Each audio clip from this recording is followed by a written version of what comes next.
오늘의 헤드라인 뉴스입니다. 트럼프 행정부의 관세 협상 시한 연장 기대감에 힘입어 뉴욕 증시가 일제히 상승 마감했습니다. S&P 500과 나스닥 지수는 모두 장중 고점을 앞두며 강세 흐름을 이어갔습니다. 중동의 지정학적 긴장 완화에 더해 백악관의 유예기간 연장을 시사하면서 투자 심리를 자극한 것으로 풀이됩니다. 트럼프 대통령이 제롬 파월 연준 의장의 후임을 조만간 지명할 수 있다는 소식에 달러 약세가 가속화됐습니다. 연일 금리 인하를 압박해온 트럼프 대통령이 이르면 올해 여름 안에 후임 발표에 나설 수 있다는 전망이 전해지면서 연준의 독립성 훼손 우려가 투자 심리를 흔든 것으로 풀이됩니다. 미 상무부가 25% 고율 관세 적용 대상에 포함되는 자동차 부품의 범위를 확대할 것으로 보입니다. 관세 적용 자동차 부품 종류가 늘어날 경우 미국 내 완성차 조립 업체들은 생산 비용이 크게 늘어날 전망입니다. 이에 따라 한국 부품 업계에서도 연쇄적인 타격이 우려되며 업계 전반의 긴장감이 고조되고 있습니다. 원자력안전위원회가 고리 1호기의 해체를 공식 승인하면서 한국은 글로벌 원전 해체 시장의 교두보를 마련했습니다. 첫 해체인 만큼 사용 후 핵연료 처리부터 부지 활용까지 기술력 확보의 전환점이 될 것으로 기대됩니다. 한수원은 현재 96개 해체 상용 기술 가운데 이미 58개를 확보한 상태입니다. 시청자 여러분 안녕하세요. 여러분의 성공 투자를 응원합니다. 출발 증시와이드 1부 시작합니다. 진행의 이가은입니다. 어제 뉴욕 증시는 상승하면서 마감했고요. 사상 최고치 부근에서 움직임 나타납니다. 일각에서는 퀀트 펀드가 기계적인 매수가 들어왔기 때문이다라는 시선도 있는데요. 빅스 지수가 낮아지게 되면서 자동적으로 위험 자산에 대한 매수가 들어오고 있다는 겁니다. 그래서 골드만삭스에서는 S&P 500 지수가 단기적으로는 한 2에서 3% 정도 상승할 수 있다는 이야기도 나오고 있습니다. 관세 디데이는 다음 달 8일이었는데 일단 유예 연장에 대한 이야기가 다시 한번 나오고 있는 상황이고요. 파월 의장의 후임 지명 이야기도 있었습니다. 이르면 여름, 늦어도 10월에는 지명한다는 건데 파월 의장의 원래 임기가 내년 5월인데 이만큼 조기 임명한다는 건 영향력을 약화시키겠다라는 의도로 해석할 수 있고요. 시장에서는 금리 인하에 대한 기대감이 커지고 있습니다. 이제 곧 있으면 월말, 분기말, 그리고 반기말입니다. 이에 앞둔 시장 속에서는 어떤 전략을 세우면 좋을지 함께 고민해 보도록 하겠습니다. 자, 그럼 이어서 오늘 저희가 준비한 코너 소개해드리겠습니다. 오늘 첫 번째 코너로는 빅애플 스탁 준비되어 있습니다. 비아디가 중국 내에서 공장에서의 생산량을 축소하고 또 더불어서 미지급금과 어음의 규모도 커지고 있다고 합니다.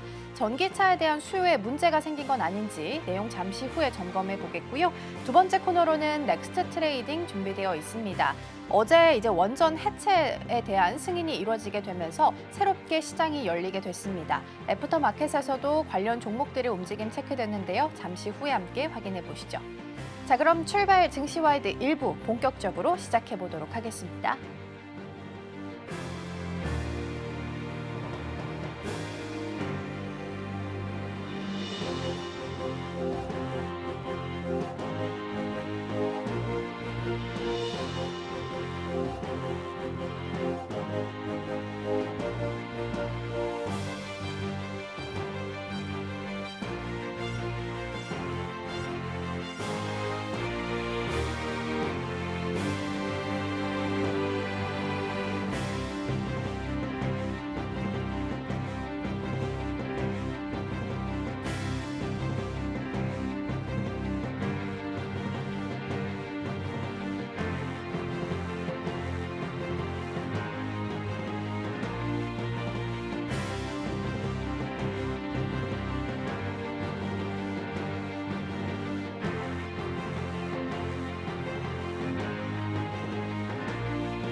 네, 오늘의 첫 번째 코너 빅애플 스탁으로 이어가 보도록 하겠습니다. 오늘 도움 말씀에는 서울경제TV 윤경철 본부장 자리해 주셨습니다. 본부장님 어서 오세요. 네, 안녕하십니까? 네, 오늘도 6가지 경제 키워드 준비되어 있고요. 첫 번째 키워드부터 화면을 통해서 만나보시죠. 네, 오늘의 첫 번째 키워드는 전기차 버블 보도록 하겠습니다. 그나마 전기차 시장 안에서 시장 점유율을 잘 지켜주고 있었던 비아디한테도 악재 소식이 전해졌습니다. 중국 내에서 생산량을 좀 축소하고 있다라는 이야기도 있고 신규 생산 라인 구축 계획도 일부 좀 연기된 것으로 전해졌습니다. 물론 비공식적인 이야기이긴 합니다만 기사를 통해서 이런 내용들이 보도가 되면서 전기차 수요에 대한 둔화가 우려가 되고 있는 상황입니다. 어떤 내용들을 점검해 봐야 될까요? 잘 지적하신 것 같은데 내수 시장이 일단 성장이 좀 둔화됐다라는 의미가 좀 아닐까 생각됩니다.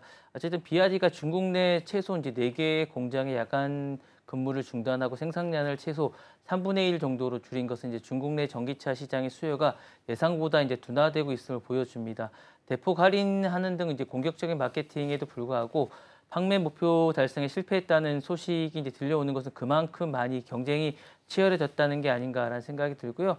특히 이제 재고 부담과 비용 압박이 상당히 커졌다라고 생각이 들면서 이런 공장 가동률이 낮아지고 재고 관리 비용이 늘어나면서 이게 제2의 이제 헝다 사태라고 있습니다. 옛날에 그 부동산 업계를 붕괴를 몰아왔던 헝다 사태와 이제 유사하다는 우려가 나오고 있는데 특히 이게 출혈 경쟁과 이제 가격 인하가 좀 문제라고 생각합니다. 이제 비알이라든가 질이라든가 뭐 이런 주요 업체들이 최대 이제 34%까지 가격을 내리는 파격적인 할인 정책을 펼치면서 이게 이제 수익성이 크게 악화됐다라고 하는데 가격 인하 정책이 이제 치킨 게임으로 불리면서 과열이 되고 업계가 이제 주가가 급락하면서 일부 업체들이 이제 대리점들이 이제 문제가 이제 도산하면서 매장이 폐쇄하는 등 상황에 이르고 있습니다. 그러면서 이제 과잉 생산을 하고 있지 않은가라고 생각하고 있고 실제로 이제 중국 내 전기차 재고가 2023년 12월 이후로 최고치를 기록하고 있다고 그래서 문제가 아닌가라는 생각을 하고 있고 업계 내에서도 그러다 보니까 이제 그 구조적 위기라든가 옥석 가리기에 나서고 있다라고 합니다. 그래서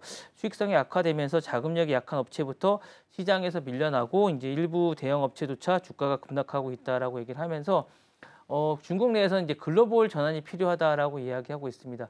중국 내 시장이 이제 한계에 다다르면서 비아디가 해외 시장 공략에 더욱 힘을 실을 필요가 있다라는 목소리가 나오고 있습니다. 실제로 비아디는 최근에 해외 판매를 크게 늘리고 있고 내수 시장의 비중을 좀 줄이는 그런 추세가 나오고 있습니다. 그래서 이런 상황이 하면서 중국 전기차 업체가 전반적으로 성장 전환점이 될 수 있다라는 이야기가 나오고 있는 게 아닌가라는 생각이 듭니다. 네, 비아디의 조용한 생산 축소에 대해서 이야기를 좀 살펴보고 있습니다. 이전에도 차량 가격을 한 34% 할인하는 파격적인 정책을 내놓기도 했는데 아무래도 재고를 좀 소진하기 위한 정책으로 파악이 좀 되고 있습니다. 그럼에도 불구하고 여전히 문제가 발생을 하고 있는 상황이고 미지급금이나 어음에 대한 규모도 좀 높아지고 있는 상황이다 보니까 우려감도 같이 커지고 있습니다. 그러면 중국 내에서 생산 축소, 글로벌 전기차 시장에 미치는 영향은 어떤 부분들이 있을까요? 이게 사실은 뭐 비아디라든가 중국 전기차 이런 것들이 미치는 영향이 상당히 좀 크다고 할 수 있을 것 같습니다. 공급과의 우려가 많이 있을 것 같고요. 글로벌 가격 경쟁에 상당히 심화되지 않을까라는 생각이 있습니다. 그러다 보니까 시장 점유율이 전환이 되면서 해외 완성차 시장에 특히 업체의 위기가 아닐까라는 생각이 듭니다. 현지 브랜드 부상으로 외국의 어쨌든 업체들 점유율이 점점 더 떨어지고 있고요. 공급망이 재편될 것 같습니다. 이제 배터리라든가 이런 것들이 전반적으로 중국에 다 몰리면서 이제 우리나라라든가 다른 나라 완성차 업체들도 이런 것들이 사용을 못하게 되다 보니까 이런 부분에서 이제 어려움을 겪지 않을까라는 생각이 들고요. 국내로 이제 돌아와서 보면 이제 현대 기아차도 이제 미치는 영향이 상당히 좀 크지 않을까라는 생각이 들어요. 그래서 중국 시장 내에서도 좀 위축이 될 거고 왜냐하면 경쟁이 치열하다 보니까 그런 데서 가격 경쟁에서 좀 밀리지 않을까라는 생각이 드는데 실제로 이제 현대차가 연간 판매량을 보면 2016년에 114만 대에서 이제 2024년 상반기 기준으로는 이제 상당히 많이 좀 줄어들었다고 해요. 20만 대 미만으로 약간 급감했다라고 하는데 이런 부분들을 보면 공격적으로 하는 중국 현지차들의 어쨌든 그런 어떤 공격적인 마케팅의 영향이 좀 아닌가라는 생각이 들고 그런데 이런 부분들도 이제 보면 중국 차들만 정부가 지원을 해준다고 합니다. 그러니까 이런 지원책이 좀 있는데 현대차가 이런 부분이 이제 공장 매각이라든가 구조조정을 단행해야 되는 게 아닌가라는 그런 생각을 해야 되는 단계까지 이르렀다고 하니까 이게 좀 심각한 지경이라고 하고요. 그다음에 신흥 시장에서도 이제 경쟁이 치열하다고 합니다. 중국 업체들이 이제 동남아라든가 중동이라든가 라틴 아메리카 나머지 지역에도 이제 진출하게 되다 보니까 이런 데서도 이제 할인이라든가 이런 걸 하게 되다 보니까 이 시장에서도 이제 현대차와 기아차가 같이 경쟁을 하게 되면서 점유율이 이제 예전에는 2021년에 7% 정도였는데 최근에도 많이 떨어졌다가 5%대로 떨어지다 보니까 이런 시장에도 영향을 많이 받게 되기 때문에 이런 시장에 대해서도 아마 대비를 해야 되지 않을까라는 생각이 들고 유럽에서도 이제 많이 이 전기차, 중국 전기차가 많이 급진하다 보니까 이 부분에서도 우리가 대비를 해야 되지 않을까라는 생각이 들어서 결론적으로 말씀을 드리면 중국의 어쨌든 공격적인 수출 확대가 지속된다면 전통적인 자동차 시장의 생태계가 붕괴되지 않을까라는 생각이 듭니다. 네, 정리를 하자면 일단 비아디를 비롯해서 다른 업체들도 가격 경쟁에 나서게 된다면 지금 가지고 있는 재고들을 해외 시장에 헐값에 좀 밀어내게 할 가능성이 제기가 되고 있습니다. 그러면 글로벌리하게 봤을 때도 자동차 업계에는 큰 타격을 줄 수 있겠다라는 말씀으로 정리할 수 있겠습니다. 자, 첫 번째 키워드 살펴봤고요. 이어서 두 번째 키워드 함께 만나보시죠. 두 번째 키워드는 머스크 리스크 보도록 하겠습니다.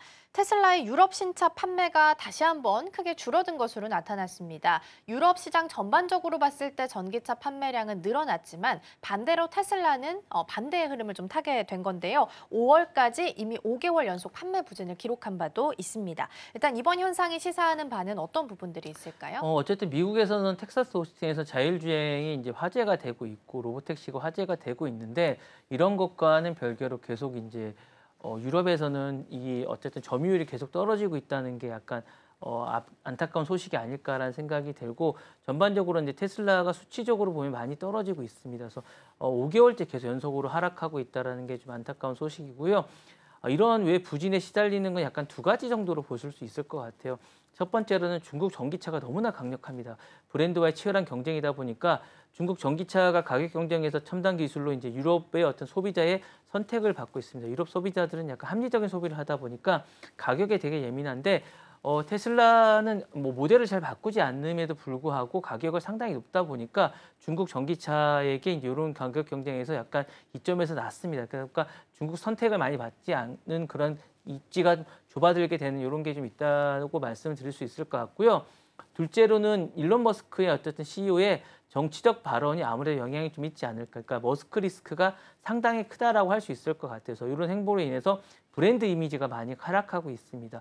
유럽 소비자들이 이제 환경이나 지속 가능성에 상당히 민감한 경향이 좀 특히 북유럽 쪽에는 교육 수준이 상당히 높다 보니까 정치적인 어떤 자기의 주장이 상당히 강한데 머스크 CEO가 이런 부분에서 X라든가 뭐 나치식의 발언이라든가 이런 게 상당히 많은데 이런 것을 상당히 싫어합니다. 근데 이런 부분을 계속 주장하다 보니까 이런 것들이 논란이 되고 이런 것들이 판매 부진에 영향을 미친 것으로 이제 풀이되고 분석되고 있습니다. 그래서 이런 게 이제 계속되면 계속 이런 것들이 판매 부진으로 이루어지지 않을까라는 생각이 있고 물론 이런 부분에서 이제 경쟁사들이 빠른 추격에 대비를 해야 될 것이라고 이제 이야기를 하고 있으면서 브랜드 신뢰도라든가 이런 것들에 대한 어떤 대비책이 마련돼야 되지 않을까라는 생각이 듭니다. 그러게요. 머스크 리스크가 가지고 있는 부분들이 있기 때문에 유럽 내에서의 브랜드 이미지도 약화됐다라는 부분을 언급을 좀 주셨습니다. 테슬라가 이렇게 계속해서 판매 부진을 이어가고 있는 상황인데 유럽 시장을 좀 뚫어내기 위해서는 새로운 전략들도 좀 필요할 것 같거든요. 어떤 부분들을 예상할 수 있을까요? 기본적으로 이제 전략이 그동안 계속 없었고 사실은 자신은 브랜드라든가 자존감으로 계속 버텨온 게 아닌가라는 생각이 있습니다. 그러니까 신제품 출시가 계속 지연이 됐다는 게 아마 저는 이제 머스크 리스크도 상당히 크지만 가격하고 신제품이 없었다라는 게 좀 영향이 크지 않았나라는 생각이 좀 들어요. 그래서 시장 점유율이 급감하고 경쟁력 약화라는 게 이게 가장 크고 반대적으로 경쟁사들은 공세가 상당히 많았습니다. 폭스바겐이라든가 유럽 전기차가 1위로 등극한 이런 부분들은 신제품이랑 가격에 약간 민감한 것들에게 니즈를 잘 맞췄다라는 생각이 좀 있기 때문에 이 부분을 잘 해야 될 것 같은 생각이 있고요. R&D 부분을 좀 가속해야 될 것 같은 생각이 있습니다. 배터리 기술을 경쟁력을 확보할 필요가 좀 일단 먼저 있을 것 같은 생각이 듭니다. 왜냐하면 중국의 배터리 생산 점유율이 상당히 높기 때문에 이 부분을 어쨌든 해소해야 될 것 같은 생각이 좀 들고요. 소프트웨어도 강화를 좀 많이 해야 될 것 같습니다. 자율주행에 지금 로보택시를 하고 있기 때문에 이 부분도 그대로 이제 이 유럽에도 가지고 와서 테슬라의 어떤 중국 업체를 이제 상하이에 있는 거와 마찬가지로 현지에 또 만들 필요가 좀 있지 않을까. 이제 폭스바겐이 이런 부분을 투자 확대를 하는 것과 마찬가지로 테슬라도 이런 부분도 해야 될 것 같은 생각이 있습니다. 그래서 이런 부분도 마찬가지로 해야 될 것 같고요. 그다음에 중국 업체가 유럽 차들과 이제 협력하는 것을 약간 차용해서 테슬라도 이런 부분을 같이 할 필요가 좀 있을 것 같아서 만약에 폭스바겐이 사업형과 같이 하는 이런 부분이 좀 있고 스텔란티스가 리프모트와 같이 하는 이런 부분이 있는 거와 마찬가지로 테슬라도 현지 업체들과 손을 잡고 뭔가 익숙한 무슨 모델이라든가 이런 것들을 현지화에 약간 착수를 해야 되지 않을까라는 생각도 좀 있고 정책적 보호도 좀 받을 필요가 있을 것 같아요. 관세 장벽을 활용해서 EU의 반보조금 조사 결과 이런 부분은 이제 중국은 약간 이런 관세 보호 부과를 검토하고 있고 이런 혜택을 받기 위한 노력을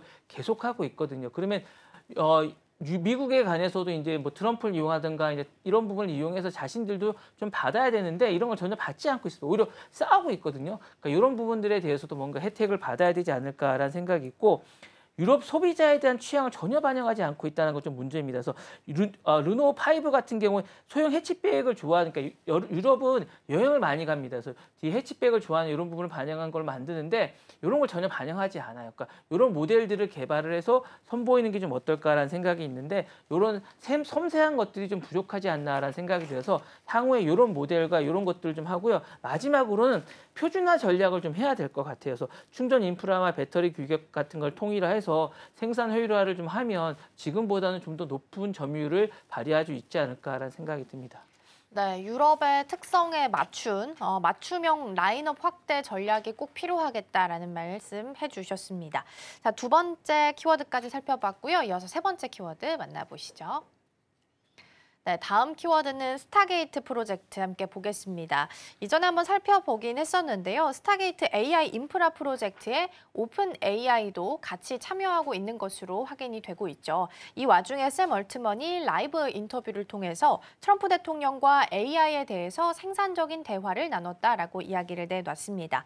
샘 얼트먼의 발언을 통해서 어떤 부분들을 예상해 볼 수 있을까요? 뭐 최근에 이제 어쨌든 샘 알트먼이 자주 행보를 좀 가지는 것 같아요. 아마 이제 MS와의 이제 불화설이라든가 이 자리에서 이제 MS와의 불화설도 이야기했습니다. 뭐 잠깐 여기서 말씀을 드리자면 MS와의 불화설은 이제 갈등 약간 긴장감은 있지만 갈등은 없다라고 얘기를 했고 뭐 좋다라고 이야기를 한 것 같아서 오른쪽 잠깐 사진을 보시면 그 MS CEO와 같이 나왔습니다. 같이 나와가지고 이야기를 했고요. 갈등은 없다라고 이야기하면서 좋은 관계라고 이야기를 했습니다. 그러면서 그 이야기를 했고 그러면 주된 건 요 갈등서를 잠깐 이야기했지만 주된 건 이제 스타게이트에 관한 이야기였습니다. 그래서 인공지능 분야에 대해서 이제 트럼프 대통령과 지금 이야기를 하고 있고 잘 되고 있다라고 얘기를 했습니다. 1,000억 달러입니다. 스타게이트는 이제 글로벌 빅테크 기업들이 참여하는 AI 프로젝트고요. 오픈 AI도 참여하고 있고 소프트뱅크도 참여하고 있습니다. 오라클도 참여하고 지금 말씀드렸던 MS라든가 엔비디아와 MGX가 참여하는 2025년부터 해서 이제 4년간 하는 총 이제 1,000억 달러가 들어가는 AI 프로젝트 초대형 민간 사업이입니다. 그래서 AI 인프라 격차를 넓히기 위하고 추려하는 이런 프로젝트인데 이 프로젝트는 이런 것 같습니다. 그러니까 AI 국가적 글로벌 리더십을 강조하겠다라는 의미가 좀 있는 것 같고 지금 우리가 그러니까 지금 미국의 모든 정책은 이런 것 같아요. 국가적 모든 AI 산업이라든가 어쨌든 국가의 어떤 전략적 산업들이 모두 민간으로 넘기고 그다음에 국방 산업도 다 민간으로 그러니까 사실 지금의 모든 전쟁이나 국가 산업들은 대부분 민간이 다 대응을 하고 있고 많은 사람이 넘어가고 있는 추세라고 보시고 있습니다. 우크라이나 전쟁도 사실은 지금 뭐 일론 머스크의 스타링크가 빠지면 전쟁을 못 치른다고 보시면 될 것 같고 이런 전쟁의 어떤 기업들이 빠지면 전쟁을 못 치는 것과 마찬가지로 요 스타게이트도 마찬가지입니다. 이런 것과 마찬가지로 보시면 될 것 같아서 이런 것들에 대한 의미를 좀 부여하는 것 같아서 정치 기술의 중요성도 다시 한 번 더 강조했다라고 말씀을 드리고 싶은 것 같고요. AI 인프라 투자의 경제 파급력도 다시 한 번 더 강조를 했다라고 말씀을 드리고 싶습니다. 그래서 이런 부분을 다시 한 번 강조를 했고 정치 리서치과 기술 발전의 상호작용을 다시 한 번 더 이야기를 했습니다. 그래서 이 샘 알트만의 이번 발언은 AI가 단순한 기술 혁신을 넘어서 국가 경쟁력과 세계 질서에 미치는 영향이 매우 크고 정치 리더십과 이제 기술 협력의 AI 인프라 구축과 기술의 발전이 어쨌든 필수적인 걸 다시 한 번 더 강조한 게 아닌가라는 생각이 듭니다. 그래서 이 부분을 다시 한 번 강조한 게 아닌가라는 생각이 들고요. 그리고 이 자리에서 다시 한번 말씀을 드리고 싶은 건 트럼프가 그러면 스타게이트를 왜 했느냐라는 걸 좀 한번 말씀을 드리고 싶어요.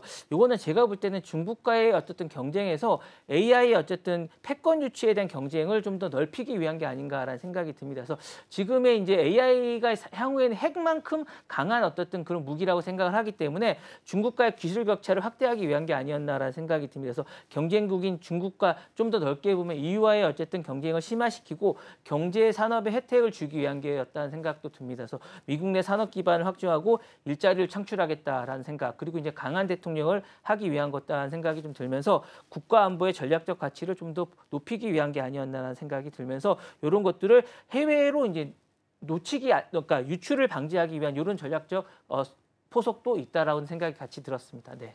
네, 샘 올트먼 입장에서는 AI 주도권에는 강력한 리더십이 필요하다. 그래서 AI는 기술이자 전략 무기로서 판단하고 있는 게 아닐까 싶긴 합니다.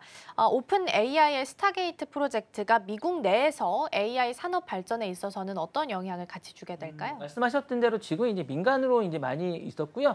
요 전으로 넘어가면 이게 이제 그 트럼프 대통령이 취임하기 전에 맨하탄 프로젝트라고 있었어요. 그래서 AI 프로젝트가 있었는데 이 프로젝트는 사실 첨단 AI 인프라를 구축하고 이제 기술 혁신을 가속화하는 겁니다. 그래서 이런 부분들은 제가 많은 걸 말씀드렸지만 국가에서 이런 걸 하면 효율화가 떨어진다고 생각하는 게 이제 트럼프 대통령이에요. 그래서 효율화를 높이는 게 최고고 모든 것들은 경쟁에 의해서 해야 된다라고 생각하는 게 이제 트럼프 대통령의 어떤 그런 겁니다. 모든 것들이 평등하면 안 되고 모든 경쟁에 의해서 이긴 자만이 적자 생존의 원칙이 이제 트럼프 대통령의 그런 원칙이기 때문에 이런 것들도 이제 그렇게 발전을 시켜야 된다고 생각하는 것 같고 그래서 이런 것들을 통해서 일자리를 창출하고 경제를 활성화하겠다라는 게 두 번째 방법인 것 같아요. 그리고 이걸 통해서 미국의 글로벌과 AI 리더십을 확보하겠다라는 걸 또 하겠다는 생각을 하고 있는 것 같고요. 국가 안보 및 전략적 역량도 강화하면서 AI 민주화와 함께 글로벌 혁명 및 AI 거버넌스를 주도하겠다라는 생각도 함께 가지고 있는 것 같습니다. 그래서 이런 걸 요약하자면 스타게이트 프로젝트는 미국 내 AI 산업 발전과 이제 있어서 첨단 인프라 구축, 그리고 일자리 창출, 경제적 활성화 및 글로벌 리더십 확보와 함께 산업 혁신 촉진과 함께 국가 안보 강화 및 다양한 측면에서 종주군 역할을 하겠다는 어떤 트럼프 대통령의 이런 부분과 민간의 어떤 자신의 이점을 활용하겠다는 그런 윈윈 전략이 함께 맞아떨어진 게 아닌가라는 생각이 듭니다. 네. 네, 트럼프 대통령과 샘 얼트먼 사이에서의 회동과 인터뷰 관련된 내용까지 살펴봤습니다. 자, 이어서 네 번째 키워드 만나보도록 하겠습니다.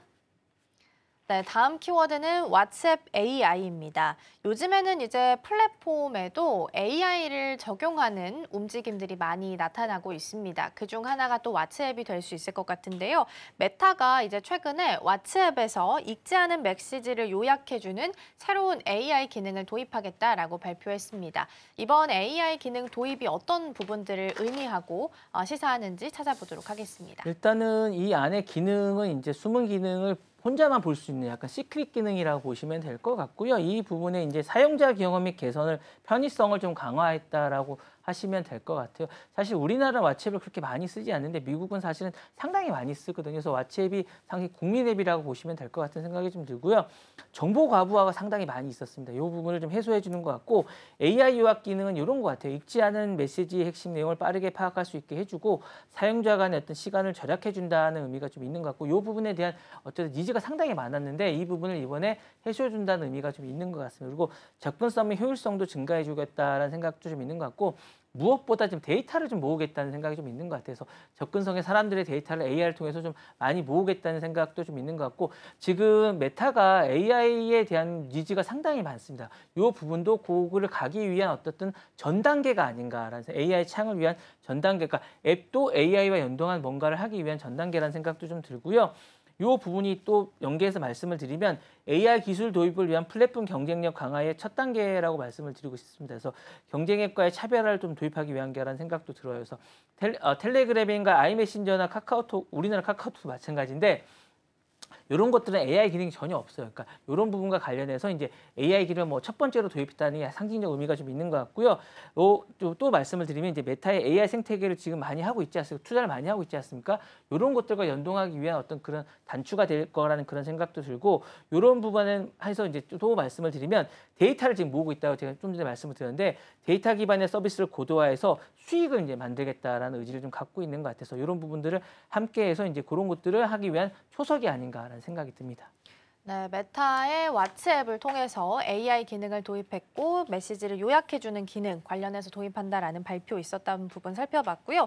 그러면 이렇게 기능이 새롭게 좀 도입이 되는데 하원에서 왓츠 앱을 제안한 것과 관련해서는 어떤 연관성을 좀 지을 수 있을까요? 제가 이제 실제로는 이 데이터 뭐 완전한 노력은 좀 아닌 것 같아요. 왜냐하면 이 부분에 좀 보면 자세히 좀 들어서 혹시나 해서 좀 들여다봤는데 이 부분에 직접적인 연결에 대한 노력은 좀 아닌 것 같습니다. 그래서 실제로 이제 하원이 아까 말씀하셨다시피 사회자님 말씀하셨던 6월부터 왓츠앱이 사용자 데이터 투명성 때문에 이제 이걸 쓰지 말라라고 얘기를 했고 저희가 이제 얘기를 했습니다. 왓츠앱이 이 부분인데 AI 요약 메시지는 이런 부분하고는 크게 상관은 없습니다. 다만 이런 보완책이라기보다는 전략적 목적이 출발점이 있고 향후에 이런 부분에 보완이 좀 있을 거라는 약간 그런 메시지를 냄새도 좀 풍기는 것 같아서 이런 부분이 있을 것 같고 이 기능이 도입되자마자 이런 강조한 점과 맞닿아 있다라고 있고 일부 담고 있다라는 의미는 좀 있는 것 같아서 향후의 노력은 아니지만 보호라는 측면에서 간접적으로는 관련성이 있다라고 해석을 할 수 있지 않을까라는 생각이 있는 것 같고요.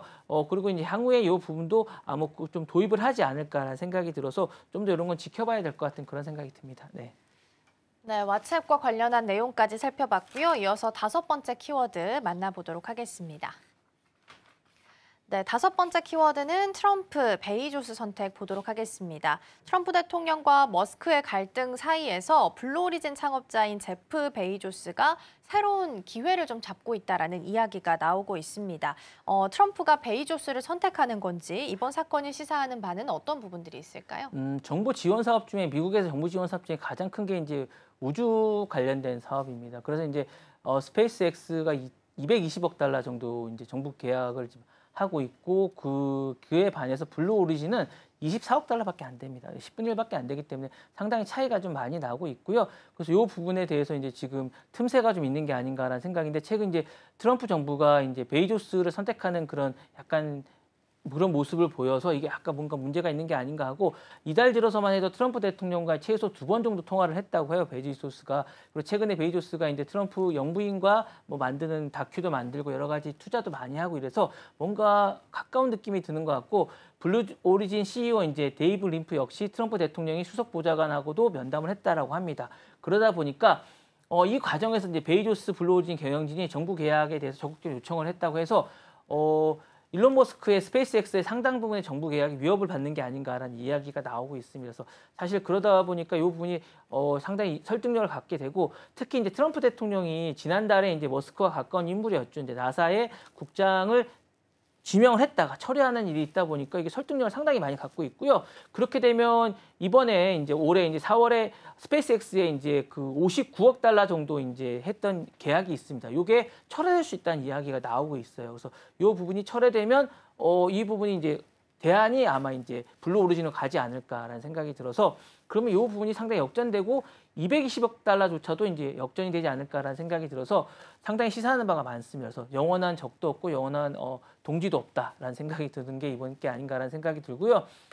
이렇게 구조 변화가 좀 있을 것 같습니다. 정부 계약의 불확실성이 전반적으로 이제 증가될 것 같은 생각이 듭니다. 나사와 국방부의 핵심 기관이 이제 스페이스X에 크게 증가되고 있는 상황에서 이제 갈등이 장기화될 경우에 이게 이제 정부 자체도 좀 약간 대안을 찾고 있어야 되는데 그런 차원에서 이제 경쟁사인 블루 오리진은 좋은 기회가 될 것 같고 이 부분도 사실은 대안이 되는 건 상당히 서로에게 윈윈될 수 있어서 좋지 않을까라는 생각이 되고 정치 관계가 사실 산업 구조에 미치는 영향이 상당히 크다라는 걸 다시 한 번 더 보여주는 게 아닌가라는 생각이 듭니다. 그래서 이 부분도 상당히 많이 있을 것 같고 공급망 및 리스크 관리도 상당히 중요합니다. 말씀드렸다시피 정부가 이제 스페이스X에 과도하게 의존하는 건 취약성이 드러나는 만큼 이번에도 이제 블루 오리진이라든가 ULA라고 유나이티드 런치 에어라인스라고 경쟁사를 대안으로 찾고 있기 때문에 이런 것에 대안이 될 수 있습니다. 그래서 이런 부분이 있을 것 같은 생각이 들고 이런 것들이 향후에 어쨌든 계약의 투명성이나 공정성 확보가 이런 부분이 얼마나 중요하다는 걸 다시 한 번 더 보여준다라고 할 수 있을 것 같고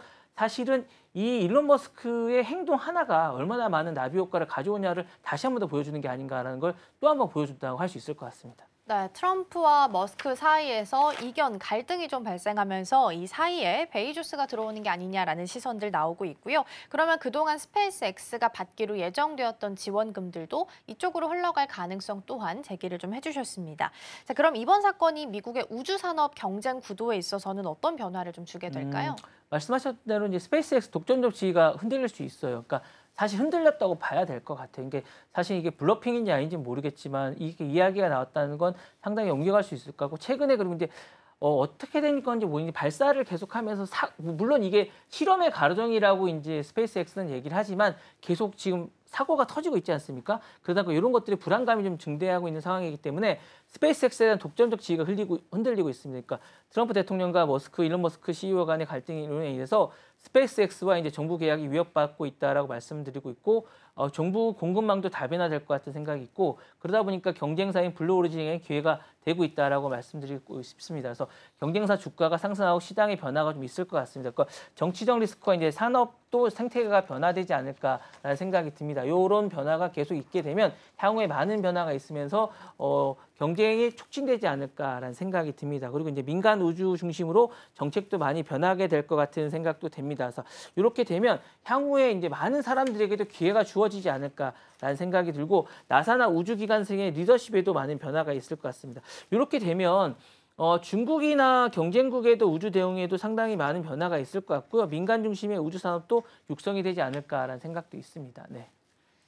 네, 일단은 스페이스X가 가지고 있었던 그냥 미국 안에서 있었던 독점적인 지위를 좀 훼손시킬 수 있는 계기가 될 수 있겠다라는 말씀으로 정리할 수 있겠습니다. 자, 5번째까지 살펴봤고요. 이어서 다음 키워드 만나보시죠.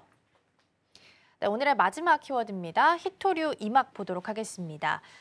미중 갈등이 생길 때마다 중국에서 내놓는 카드 중에 하나가 히토류 카드이죠. 그런데 알고 보니까 중국도 최근에는 미얀마에 이 히토류 공급을 크게 의존하고 있다는 사실이 드러나고 있습니다. 미얀마에서 지난해 중국 히토류 수입 약 57%를 제공을 했다라고 하는데요. 이번 사실이 시사하는 바는 어떤 부분들이 있을까요? 여러분들 많이 생각하시기엔 히토류가 중국에 많이 있다라고 생각하시는데 중국은 사실은 세계 시장을 지배하게 된 건 단순히 광물이 많기 때문이 아니라 정제죠, 정제. 그러니까 분리 재련 기술과 산업 생태계 완성도 때문이라고 보시면 될 것 같아요. 그리고 상당수의 이제 최근에 중국에 있는 물론 중국도 많이 있습니다. 근데 미얀마에 이게 상당히 많이 있다라고 보시면 될 것 같아요. 그래서 중국이 이제 정제 기술이나 분리 기술이 우수하다고 보셔야 될 것 같고요. 히토류는 여러 원소가 이제 있는데 용매라나 이런 것들이 러닝이라고 하죠. 이제 첨단 공정이라든가 자동화라든가 이런 기술을 도입해서 효율에서 높이는 기술이 상당히 많은데 중국이 이게 상당히 뛰어나고 이런 부분을 거의 90% 넘게 이제 중국이 자신들이 이제 압도하고 있습니다. 그러니까 이런 것들이 완전한 산업 생태계를 지배하고 있다라고 보시면 될 것 같고요. 중국은 어쨌든 채굴이라든가 정제, 재련 이런 부분을 모두 밸류체인을 자국 내에서 통합적으로 이제 구축하고 있다라고 보시면 되는데 상당 부분을 최근에는 미얀마에서 가져오고 있습니다. 근데 이 부분에 최근에 미얀마가 내전이 계속되면서 히토류 공급이 약간 차질을 빚고 있다라고 말씀을 드리고 싶어요. 근데 이게 미얀마 내전을 중국이 통제를 못하고 있으면서 어떻게 해야 될지 고민을 좀 많이 하고 있고 이 부분에 대해서 어쨌든 공급이 중단될 경우에 중국이 단기적으로는 중히토류의 수요가 충당하기 어렵고 중국도 사실은 이제 지금은 이걸 가지고 이제 미국과 협상을 하고 있는데 이 자체도 어렵지 않을까라는 생각이 들어서 이 부분이 이제 어렵지 않을까라는 생각에서 대책 마련이 시급하다라고 이야기를 하고 있고 장기적으로는 이거에 대한 대책을 마련해야 된다는 목소리가 나오고 있으면서 그러니까 요거를 보면서 이제 글로벌 공급망에 대한 취약성이 증대되고 있다라고 얘기를 하고 있고 중국도 전략적 모순에 좀 빠지고 있다라고 이야기를 하고 있습니다. 그러니까 이 부분에 대해서 자신들이 이렇게 이제 자신들 걸 많이 하지 않고 있는 이유는 뭐냐면 수출 통제에 대한 한계가 있고 환경 문제에 대한 역설이 있다 보니까 이렇게 되는 거고 환경의 이런 부분에 이제 재편에 대한 압박이 점점 나오고 있다라고 말씀을 드리고 있다라는 생각이 듭니다. 그래서 이 부분을 다시 한번 말씀드리면 중국이 미얀마에 대한 의존은 이런 것 같아요. 히토류 패권에 대한 아이러니가 다시 한번 더 드러난 거라고 말씀을 드리면서 단기적으로는 공급망 충격을 장기적으로는 공급망에 대한 다각화에 대한 리스크를 다시 한번 더 관리해야 될 거라는 어떤 경종이 나온 거라고 보실 수 있을 것 같고요. 특히 이제 히토류에 대한 의존도는 높은 어떤 이 부분에 대한 재편이 불가피하지 않을까라는 생각이 듭니다. 네. 네, 이제 히토류를 중국 또한 미얀마에 의존하고 있다는 부분 살펴보고 있습니다. 사실 이 히토류를 정제하고 재련하는 과정에서 환경 오염이 유발될 수 있다라고 합니다. 그래서 다른 선진국들은 오히려 이걸 좀 회피하고 하는 경향이 있는데 중국이 이걸 선택하고 있다 보니까 중국 쪽에서 다른 국가들이 좀 의존하는 형태로 나타나고 있다라고 보시면 되겠습니다. 자, 그럼 히토류 공급망 불안이 첨단 산업과 국방 분야에 미치는 구체적인 위험들은 어떤 부분들이 있을까요? 국방 분야가 일단 마비가 마비가 되겠죠. 여러 가지로 이제 중국의 같은 경우 F-35 전투기라든가 핵 잠수함 이런 것들이 다 해야 되는데 이런 부분이 마비가 될 것 같고요. 그다음에 첨단 산업이나 드론이나 전기차 이런 부분이 연쇄적으로 붕괴가 될 것 같습니다. 그래서 이런 부분을 막기 위해서 일단 중국이 미얀마 불안정한 정세를 이제 막기 위해서 이런 걸 지금 다각적인 전략을 추진하고 있습니다. 그러니까 중국의 민병대를 통한 광산을 통제를 하고 있거나 정치 군사적에 대한 이런 부분들을 이제 협상을 하고 있습니다. 중국은 공개적으로 군사 정부에 대한 지지를 하고 있고 실제 광산을 통제하고 있는 건 이제 반군이라고 합니다. 그래서 이런 부분에 대해서 자신들의 협력 관계를 유지하면서 어쨌든 존중하는 태도를 하고 있고 새로운 신규의 어쨌든 채굴지대 이런 공급망을 다변화하고 있습니다. 미얀마 외에도 라오스라든가 말레이시아라든가 인근 국가에 히토르 채굴에 대한 프로젝트를 추진하고 있고 이런 것들을 하고 있는데 사실 미얀마 외에는 그렇게 이제 나오는 곳이 없다라고 합니다. 그래서 이런 부분을 하고 있고 그 정치적 중립이나 실용적 외교도 다각화하고 있다라고 합니다. 그래서 이런 부분에 대해서 이제 다각화하면서 대안을 찾고 있지만 쉽지 않다라고 하고 있고요. 그러면서 이제 최근에는 히토류를 어쨌든 외교적 수단으로 많이 쓰고 있지 않은 것도 이런 내막이 있지 않나라는 생각이 들면서 향후에 이 부분에 대해서 이제 자신들 혼자 이런 걸 대비하는 게 아니라 미국과 함께 같이 대응하고 있는 이런 모습을 보이고 있다라고 이제 말씀드리고 싶습니다. 네. 네, 그리고 이제 트럼프 대통령이 중국과 합의 서명을 했다라는 이야기가 있긴 했습니다. 구체적으로 어떤 걸 합의했는지에 대해서 나오지는 않았지만 아마 히토류에 대한 이야기도 같이 좀 포함되어 있지 않을까라고 예상은 좀 하고 있는 상황입니다. 그리고 다음에는 인도와의 큰 합의가 있을 거다라고 이야기했으니까 이 부분도 같이 체크해 보시면 좋겠습니다. 자, 오늘도 6가지 경제 키워드 살펴봤고요. 본부장님과는 여기서 인사 나누겠습니다. 오늘 말씀 고맙습니다. 네, 감사합니다.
어제 정규장 마감 이후 시장은 어떤 흐름을 보였을까요? 애프터마켓에서 유독 눈에 띄었던 종목들 오늘장에 어떤 힌트를 줄 수 있을지 함께 살펴보시죠. 먼저 상승률 상위 종목부터 살펴보도록 하겠습니다. 원일 T&I가 24%대 급등세 보이면서 1위를 차지했고요. FNF홀딩스와 우진엔텍 15%대 이상 강세 나타냈습니다. 그리고 미래반도체 14%대 보였고요. 또 이현제약도 12%대 오름세 나타냈습니다. 다음으로는 하락률 상위도 함께 살펴보도록 하겠습니다. NHN KCP가 18%대 낙폭을 그렸습니다. 다날도 16%, 서울옥션도 15%대 하락세를 보였고요. 또 솔트룩스와 더존 비주원도 나란히 12% 안팎의 내림세를 나타냈습니다. 애프터마켓에서 투자자들의 시선이 향했던 종목들, 그 이슈 자세히 살펴보도록 하겠습니다. 넥스트 트레이딩 지금 시작합니다.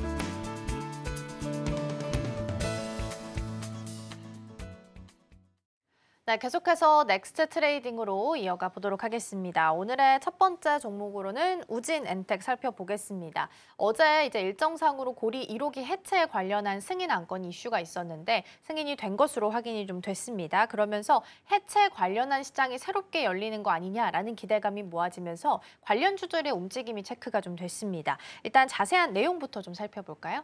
네, 어제 원자력안전위원회가 고리 1호기 해체를 최종 승인을 하면서 어제 관련주들이 좀 일제히 강세를 보였습니다. 그중에서도 우진엔텍이 가장 큰 폭으로 올랐는데요. 고리 1호기는 우리나라 첫 상업용 원전이자 이번에 처음으로 해체 승인을 받은 원전입니다. 이 승인은 국내 원전 해체 산업이 본격적으로 시작됐다는 의미가 되겠고요. 전 세계 원전 중에서 해체까지 완료된 건 아직 25기뿐이고 또 글로벌 해체 시장 규모는 500조 원 이상으로 추산이 되고 있습니다. 기술력과 경험을 갖춘 나라가 앞으로 주도권을 가져갈 수 있다는 얘긴데요. 우진엔텍은 이미 고리 1호기와 또 월성 1호기 해체 사업에 참여하겠다고 밝힌 상태였습니다. 그리고 방사선 안전관리나 폐기물 처리 기술 같은 핵심 역량도 갖추고 있는데요. 여기에다가 정부 정책 지원 기대감까지 더해지면서 이번 승인 결정이 실제로 매출 확대로 이어질 수 있다는 기대감에 투자자들이 반응을 했습니다. 네, 지금까지 이제 원전 해체랑 관련해서는 미국, 독일, 일본, 스위스 정도만 경험을 보유하고 있습니다. 그래서 우리 시장도 트랙 레코드가 필요한 상황이기 때문에 이 시장에 대한 승인이 가장 기대감이 좀 큰 상황이었긴 합니다. 한 기를 해체하는 데 한 15년 정도 걸리기 때문에 이제부터 시작을 해서 15년 정도 소요되는 일정으로 보시면 좋을 것 같습니다. 일단 우진엔텍은 사업 구조나 기술력 면에서 살펴보더라도 실제 수혜가 가능하다라는 측면에서 투자자들의 관심을 좀 받았던 것 같긴 합니다. 다만 어제 좀 윗꼬리가 달리면서 마감을 했어요. 그래서 이게 단기적인 조정에 대한 부담은 없을지도 걱정하실 것 같거든요. 네, 사실 우진엔텍은 현재 PER이나 PBR 지표를 보더라도 밸류에이션 지표가 좀 높은 편입니다. 그렇기 때문에 단기적으로는 차익 실현 매물이나 기대감이 빠질 가능성도 있는데요. 그렇다고 테마성으로만 보기에는 무리가 있습니다. 시장에서는 이제 우진엔텍을 구조적인 산업 변화 속에서 중장기 성장성이 기대되는 사업으로 보기 시작한 거고요. 특히 이 회사의 경우에는 폐액 처리나 또 방사선 모니터링 분야에서 기술력을 갖추고 있고 정책 수혜 기대감도 함께 부각되고 있는 상황입니다. 최근에는 블루 마그넷 등과의 협업 이슈도 긍정적으로 작용을 했습니다. 결국 이번 고리 1호기 해체 승인을 계기로 해서 원전 해체 산업이 본격적으로 시작될 수 있느냐, 그런 흐름 속에서 우진엔텍이 과연 어떤 역할을 하게 될지 지켜보는 게 중요해 보입니다. 네, 원전 해체라는 시장이 새롭게 열렸습니다. 지금 규모가 한 500조 정도 예상을 하고 있습니다. 500조 정도의 시장이 새롭게 열린 거기 때문에 기대감이 일단 단기적으로는 모아질 수밖에 없는 것 같고요. 오늘 넥스트 트레이드 기준으로 지금 벌써 14% 넘게 상승불 켜고 있습니다. 추가적인 상승 이어갈 수 있을지 오늘 개장한 이후에도 함께 살펴보시고요. 두 번째로는 한미 반도체 살펴보겠습니다. 이제 마이크론 실적이 잘 나왔고 SK 하이닉스 같이 따라갔고요. 여기에 이제 소부장단으로 같이 연결된 종목으로 한미반도체 빼놓을 수 없겠습니다. 애프터마켓에서도 6% 넘게 오르면서 시장에 관심을 받았습니다. 어떤 상승 배경이 있었을까요? 네, 어제 마이크론이 실적 발표를 했는데요. 시장 기대를 뛰어넘는 깜짝 실적을 발표했습니다. 특히 HBM 부문에서 매출이 크게 늘었습니다. 이게 글로벌 반도체 업황에 대한 기대감을 확 끌어올렸고요. 한미반도체는 이 HBM을 만드는 데 필수적인 장비, TC 본더를 생산하는 업체입니다. TC 본더는 여러 개의 디램 칩을 층층이 쌓아서 연결하는 장비인데 정확한 열과 압력을 가해야 해서 기술 난도가 높습니다. 한미반도체는 이 시장에서 글로벌 점유율이 상당하고요. 특히 SK하이닉스의 주요 장비 공급처로 잘 알려져 있습니다. SK하이닉스가 글로벌 HBM 시장 1위 기업인 만큼 이와 관련된 투자 확대가 한미반도체 실적에도 직접적인 수혜로 이어질 수가 있겠죠. 어제 같은 하락장 속에서도 SK하이닉스는 2.5%의 빨간불을 켜냈고요. 한미반도체 역시나 이런 수혜 기대감 속에서 정규장에 이어서 애프터마켓에서도 관심을 받아갔습니다. 네, 한미반도체가 이제 장중에 라운드 피겨 자리까지 터치가 좀 나왔습니다. 10만 9천 원까지 어제 최고점을 찍기는 했는데 일봉상으로 봤을 때는 음봉으로 마무리를 했기 때문에 오늘 주가 흐름은 조금 더 중요해 보이기는 합니다. 근데 한미반도체는 항상 SK 하이닉스랑 짝꿍처럼 붙여 다녔었는데 최근에 한화비전까지 좀 들어오게 되면서 갈등 소리 좀 불거졌습니다. 그런데 그 분위기가 좀 나아졌다라고 해석을 좀 할 수 있는 걸까요? 네, 사실 4월까지만 해도 SK 하이닉스와의 불화설이 불거지게 되면서 기술 인력을 철수했다는 소식까지 나왔고요. 그 시점에는 주가도 5만 원대까지 밀리기도 했습니다. 하지만 이후에는 갈등 이슈가 봉합이 되면서 서서히 반등 흐름을 타기 시작했고요. 현재 주가는 어느덧 10만 원 선에 도달한 상황입니다. 최근에는 중국 기업의 TC 본더를 납품하고 있다는 소식이 전해지면서 공급망 다변화에 대한 기대감도 커진 상황입니다. 특히 AI 반도체 투자가 글로벌하게 확산되는 흐름 속에서 한미 반도체가 이렇게 고객사 저변을 넓히고 있다는 점은 시장에서 긍정적으로 평가받고 있는 부분입니다. 네, 그런데 이제 중국 쪽 납품 이슈를 좀 보면 체크할 부분은 있습니다. 미국 쪽에서 이제 중국에 들어가는 장비들도 제한을 좀 할 것으로 알려져 있는 상황이죠. 물론 아직은 TC 본더가 들어가 있지는 않지만 앞으로 여기에 좀 추가될 가능성이 남아 있기 때문에 이에 대한 노이즈도 염두는 좀 해두고 투자를 해보셔야 될 것 같습니다. 자, 그럼 다음 종목 넘어가서 HD 현대 미포 보도록 하겠습니다. 애프터마켓에서도 4%대 강세를 보였습니다. 어제 조선주가 전반적으로 지금 약했습니다. 했음에도 불구하고 이 종목은 좀 관심을 받았던 배경 어디서부터 출발해 볼까요? 네, 어제 NH투자증권이 HD 현대미포의 목표 주가를 22만 6천 원으로 올리면서 투자자들의 관심이 몰렸습니다. 기존보다 무려 17% 상향 조정한 건데요. 그만큼 수익성이 있는 선박 중심으로 수주가 늘고 있다는 분석이 나왔기 때문입니다. 올해 HD 현대미포는 38억 달러 수주 목표 중에 절반 이상을 이미 채웠고요. 특히 LNG 벙커링선과 LPG선 같은 고수익 가스선 비중이 커진 점이 긍정적으로 평가가 됐습니다.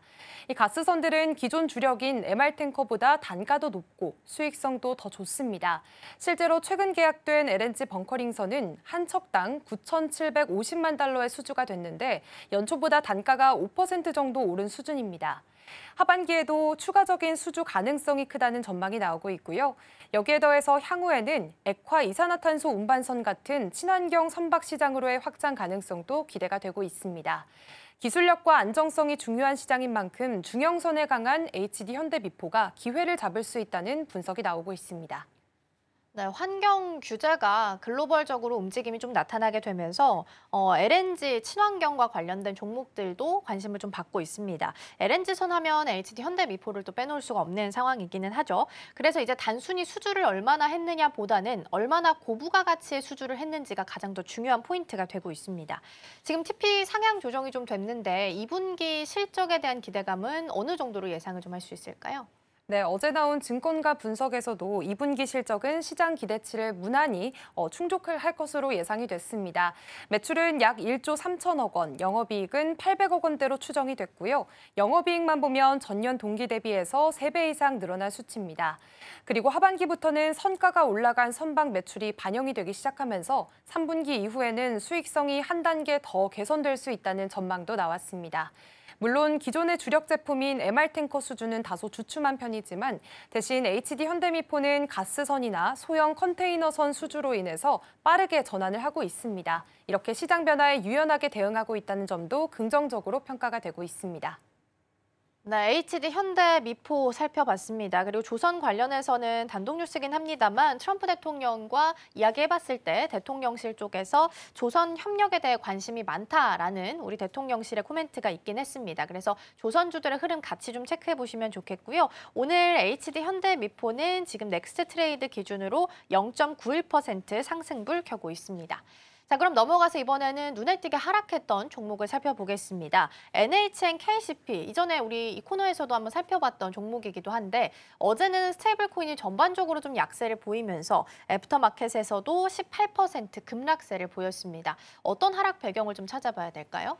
네, NHN KCP는 최근 들어서 이 원화 스테이블 코인에 대한 도입 기대감 때문에 단기간에 크게 올랐던 대표적인 테마주였습니다. 어제는 관련 이슈에 경고가 이어지면서 투자 심리가 급격히 위축이 됐는데요. 가장 큰 영향을 준 건 한국은행과 국제결제은행의 발언이었습니다.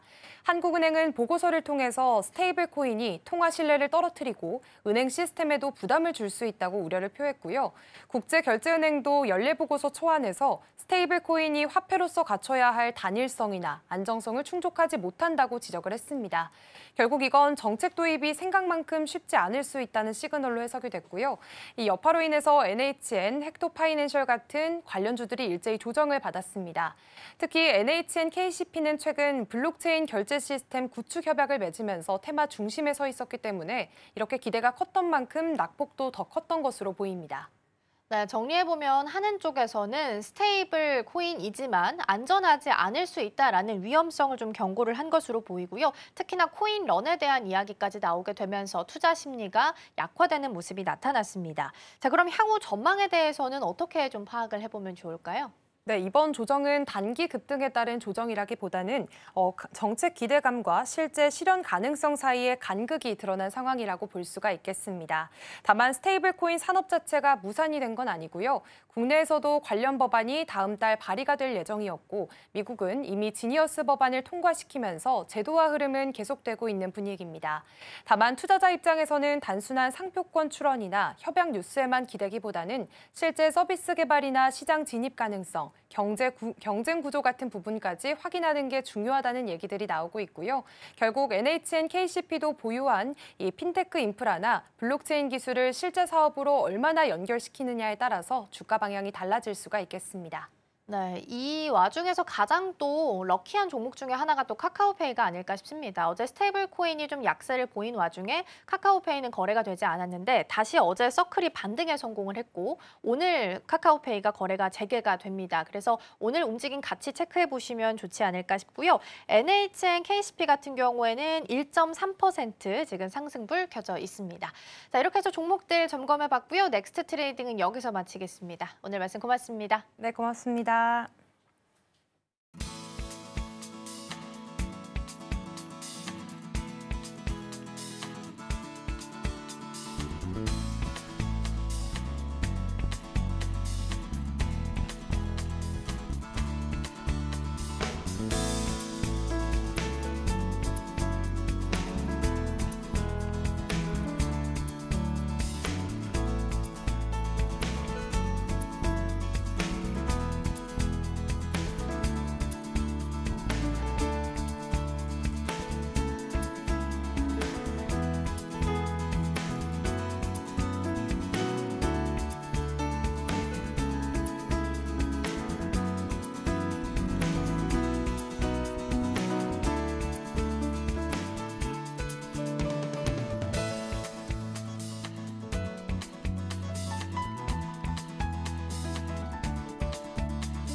전일장 이슈와 오늘장 분위기 짚어보겠습니다. 개장까지 9분 남은 시점 스탁포인트 시작하겠습니다. SCTV 이민 전문가와 함께 할게요. 어서 오십시오. 네, 안녕하세요.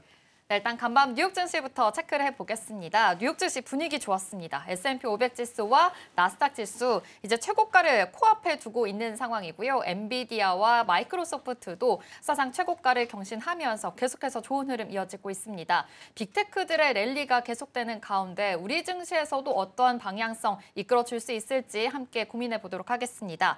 어제 우리 시장은 좀 단기간 급등에 있었는지 매물 출회가 좀 나왔습니다. 외국인과 기관의 매물대가 좀 빠져나갔고요. 코스피에서는 1% 가까이 밀렸고 코스닥은 1% 넘게 밀리기까지 했습니다. 개인들은 좀 담아가는 모습이었는데요. 전문가님과 함께 이야기 나눠보겠습니다. 어제 시장을 좀 복기를 해보자면 어제는 또 마이크론의 실적도 나왔고 SK하이닉스가 잘 갔는데도 불구하고 코스피에서는 좀 1% 가까이 밀리기까지 했습니다. 어제 시장 분위기 어떻게 보셨을까요? 시장은 좀 건강한 조정이었다라는 정리를 해드리고 싶어요. 어저께도 시장은 오전에는 좀 많이 밀렸다가 오후에는 그래도 많이 회복을 해주죠. 맞아요. 그렇다라는 건 시장 자체가 굉장히 강세였다라고 보시면 될 것 같습니다. 물론 시장이 떨어졌는데 무슨 강세냐라고 하실 수는 있는데요.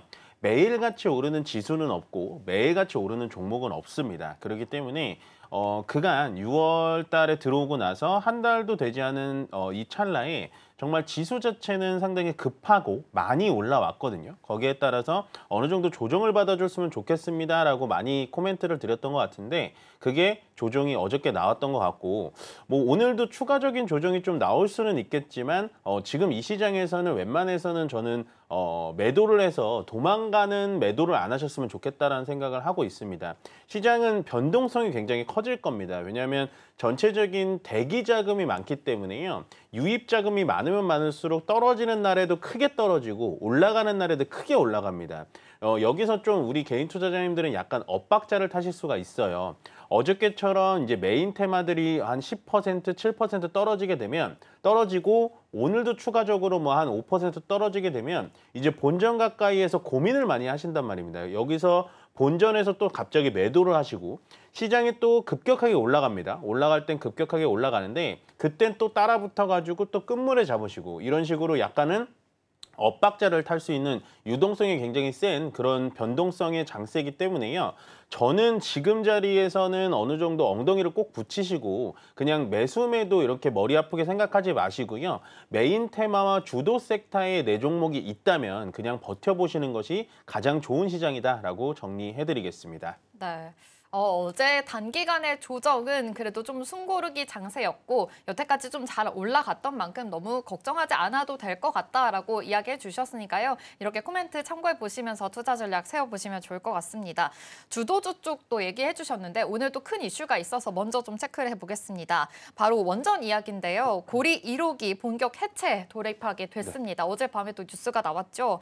그러면서 계속해서 관련된 해체 종목들 움직이고 있는데 이렇게 좀 쉬어갈 때 오히려 이렇게 올라가는 장세에 같이 탈 수 있을지 이 점도 고민이 될 것 같거든요. 우진엔텍 너무 잘 가고 있고 오르비텍도 뭐 강세 흐름 보여지고 있잖아요. 네. 이쪽 고리 해체 쪽으로는 좀 어떤 전략 세워보면 좋을까요? 그러니까 원전이라는 시장이 우리가 원래 원전 건설에 엄청 집중이 돼 있었잖아요. 그러니까요. 아마 오늘 정확하게 모르시는 분들은 원전 뉴스가 떴는데 두산 에너빌리티 왜 안 가지? 이러실 수는 있어요. 네. 근데 원전이라는 거는 건설 쪽과 해체 쪽을 정확하게 구분을 지으셔야 됩니다. 두산 에너빌리티 같은 종목들은 원전 건설을 위한 그러니까 원전에 필요한 주 기기를 제작하는 업체이기 때문에 해체 쪽과는 조금 연관성이 좀 떨어지고요. 지금 해체 쪽에 앵커님께서 잘 말씀해 주신 오르비텍이라든지 뭐 우진엔텍 이런 종목들이 계측 기기들, 그다음에 방사능 기기들 뭐 이런 것들을 만드는 회사이기 때문에 해체할 때 방사능들이 많이 쏟아지잖아요. 방사성 오염 물질들이. 그래서 이런 종목들이 많이 수혜를 좀 받을 수 있지 않을까라는 생각을 하고 있습니다. 이번 원전 해체 시장이 굉장히 중요한 게 뭐냐면요. 우리나라는 여태까지 원전의 시장에 대해서는 언제나 건설 쪽, 특히나 원전을 설계도를 받아오면 거기에 따라서 기기를 납품한다라든지 아니면 인부를 써가지고 원전을 짓는다든지 이쪽에 대해서 시장이 많이 집중이 돼 있었는데 이번에 만약에 고리원전 1호기를 정확하게 깔끔하게 해체를 한다면 전 세계 곳곳에 흩어져 있는 해체 시장이 한 400조 정도 되는데요. 그 400조 시장에 들어갈 수 있는 좀 첫걸음이지 않을까. 그러면 결국엔 우리나라는 원전을 짓는 것부터 원전을 해체할 때까지 원트랙의 기술을 다 가지고 있는 나라로 성장이 되기 때문에요. 이번에 고리 1호기에 대한 해체의 수순이라든지 해체 작업의 레벨이라든지 이런 것들을 잘 살펴보신다면 앞으로도 정말 괜찮은 투자처가 될 수 있지 않을까라고 정리해드리겠습니다. 이제 해체 시장의 시작이다 보니까 지금부터 좀 바라보면서 좀 장기간으로 봤을 때는 좋은 모멘텀이지 않을까라고 말씀해 주셨는데 여기서 중요한 거는 원전에 대한 건설과 해체가 조금 다르게 좀 주목을 해봐야 된다라는 점까지 참고해 보시면 되겠습니다. 두산 에너빌리티 역시 오늘 숨고르게 하는 모습이고요. 우진에텍 지금 프리 시장에서는 12% 강세 흐름 보여지고 있다는 것까지 체크를 해드리겠습니다. 근데 여기에서 좀 덩달아서 한국전력도 좀 체크를 해보면 좋을 것 같은데요. 한국전력이 사실은 좀 10년간 박스권에서 굉장히 또 안 가는 종목이었는데 요즘 시세가 굉장히 무섭습니다. 이게 원전이랑 같이 좀 엮어서 생각해봐도 되는 건지 이 점 전략 어떻게 세워보면 좋을까요? 사실은 한국전력이 완벽하게 원전과 연결돼 있다라고 보기는 좀 어려운데 원전이라고 하면은 그 팀코리아라고 하는 게 주로 맡고 있는 게 한수원이잖아요. 네. 그 한수원이 한국전력의 자회사입니다. 네. 그래서 한국전력이 사실은 직접적인 관련은 없지만 간접적으로 좀 연관이 있고요.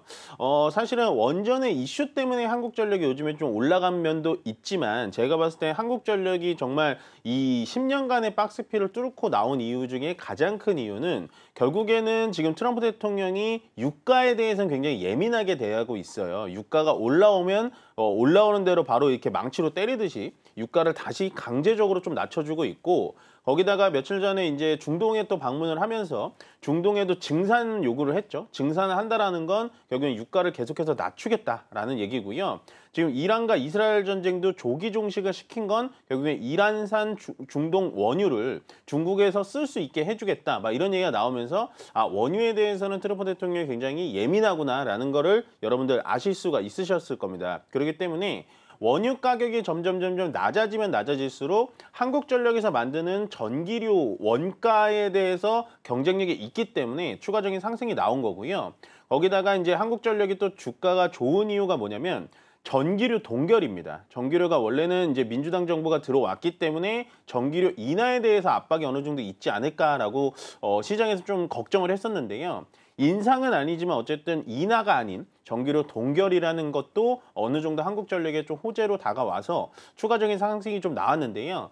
저는 어쨌든 한국전력이라는 종목 자체가 굉장히 느리고 올라가질 않았던 종목인데 이 정도로 좀 올라왔다는 건 한국전력이 좋다라는 게 아니라 전체적으로 시장이 굉장히 강세장이구나라는 거를 여러분들 꼭 확인하셨으면 좋겠습니다.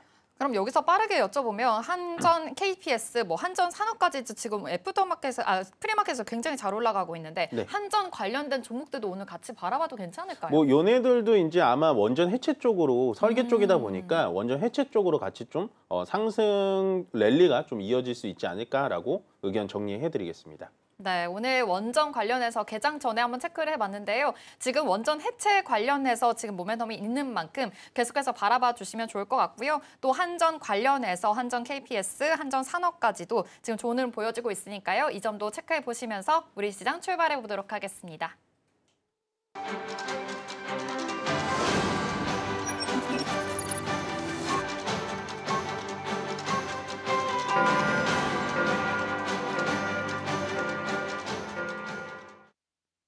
네, 6월 27일 금요일 우리 시장 출발해 보도록 하겠습니다. 일단 간밤 뉴욕 증시는 분위기가 좋았습니다. 사상 최고가 가까이 코앞에 둔 모습이었는데요. 나스닥 지수와 S&P 500 지수 좋은 흐름 보여지고 있고요. 또 엔비디아와 마이크로소프트까지 사상 최고가 가까이 오면서 굉장히 빅테크 랠리가 이어지는 모습이었습니다. 어제 또 마이크론의 실적이 또 잘 나왔죠. 그러다 보니 SK하이닉스의 이런 모멘텀까지 더 받아가는 모습이었는데요. 오늘 우리 시장에서도 반도체 흐름들이 좋아질 수 있을지 같이 체크를 해보도록 하겠습니다. 일단 우리 시장 양시장 상승 출발하고 있습니다. 코스피가 0.02% 소폭 상승하면서 출발하고 있는데요. 3,080선 지나가고 있고요.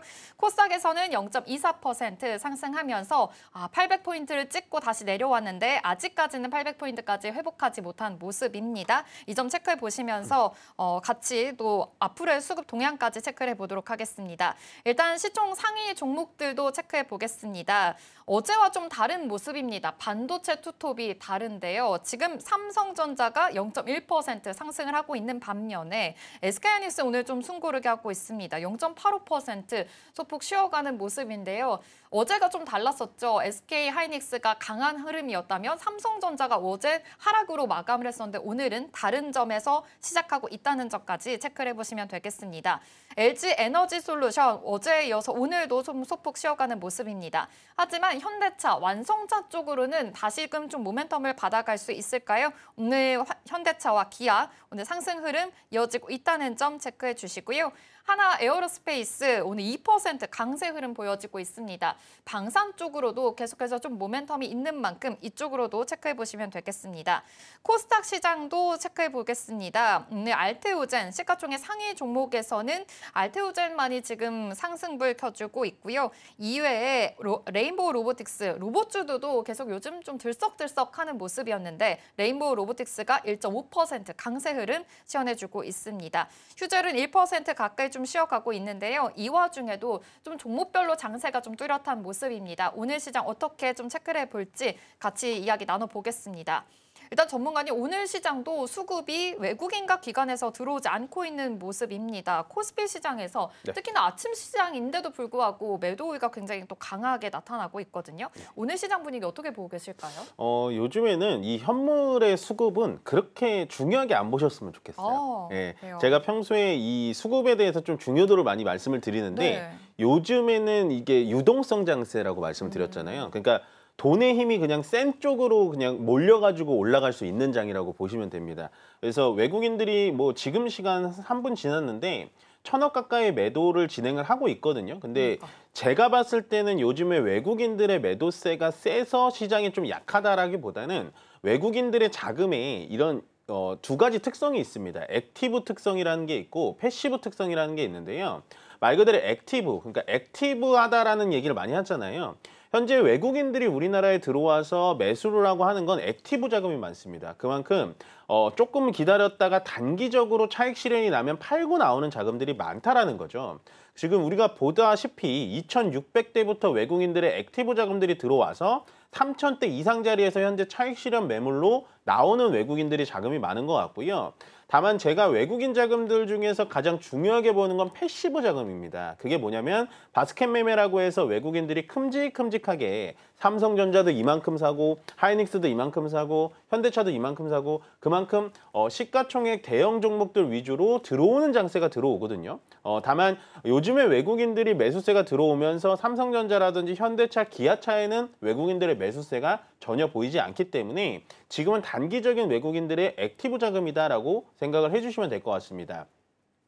일단 오늘 시장은 강보합 상태로 계속해서 머물러 주고 있고요. 시가총액 상위 종목부터 좀 보자면 일단은 그간 눌려 있었던 방산 종목들이 좀 올라오기 시작했습니다. 방산 종목들 눌러줄 때마다 좀 보자라고 많이 말씀을 드렸고 조선도 같이 또 올라가지고 있거든요. 역시나 주도주라고는 거를 갖고 있다면 시장이 눌려줄 때마다 좀 모아가는 수가 있는데 우리가 항상 주가가 올라갈 때는 나중에 눌러가면은 모아가야지라고 생각을 하시겠지만 막상 또 주가가 눌러주고 밑으로 떨어지면 무서워서 못 사시거든요.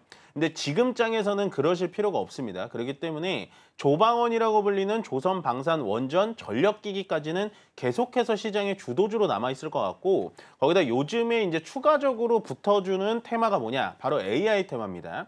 물론 스테이블 코인도 있고 인터넷도 있고 IT 쪽도 있는데 전체적으로 합쳐서 현재 이재명 정부가 밀고 있는 건 AI 쪽이기 때문에요. 저는 이 조방원을 바로 뒤를 이어갈 것 같은 테마는 역시나 AI 테마이기 때문에 내가 AI 테마에 좀 물려 있다 아니면은 며칠간의 조정에 의해서 좀 주가 자체가 눌려 있다라고 한다면 충분히 모아갈 수 있는 그런 자리지 않을까라고 생각합니다. 네, 말씀해 주신 대로 지금 뭐 액티브 자금보다는 좀 꾸준한 성장을 더 바라보는 패시브 자금이 더 중요한 때다라고 말씀해 주셨고 지금 이렇게 눌릴 때 더 모아가는 전략이 더 중요하지 않을까라는 코멘트 주셨으니까요. 이 점도 참고해 보시면 좋을 것 같습니다.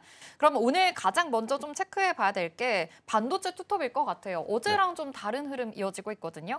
어제 이 마이크론의 실적 발표 이후에 SK하이닉스는 모멘텀을 받아갔는데 삼성전자는 막판에 그러진 못했어요. 근데 지금 오늘 개장하는 흐름이 반대입니다. 지금 SK하이닉스가 1.5% 쉬어가는 흐름인데요. 오히려 삼성전자가 어제 눌러줘서 그런지 다시금 좀 올라왔네요. 네. 오늘 이 반도체 투톱 흐름 어떻게 체크해보면 좋을까요? 일단은 제가 봤을 때는 그래도 하이닉스가 대장주지 않을까라는 생각을 해요. 되게 의미가 있었다라는 게 뭐냐면 일단 하이닉스가 200조를 넘었잖아요. 네. 시가총액을.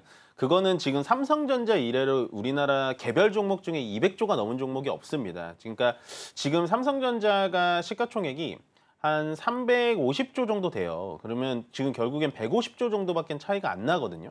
이렇게 되면 실제로 시가총액 1위 종목이 앞으로 좀 몇 년간 바뀔 수 있지 않을까라는 합리적인 생각을 좀 해보게 됩니다. 왜냐하면 삼성전자가 물론 오늘 올라가고 SK하이닉스는 반대급부로 떨어졌지만 여태까지 6월 달에 주가만 보자면요.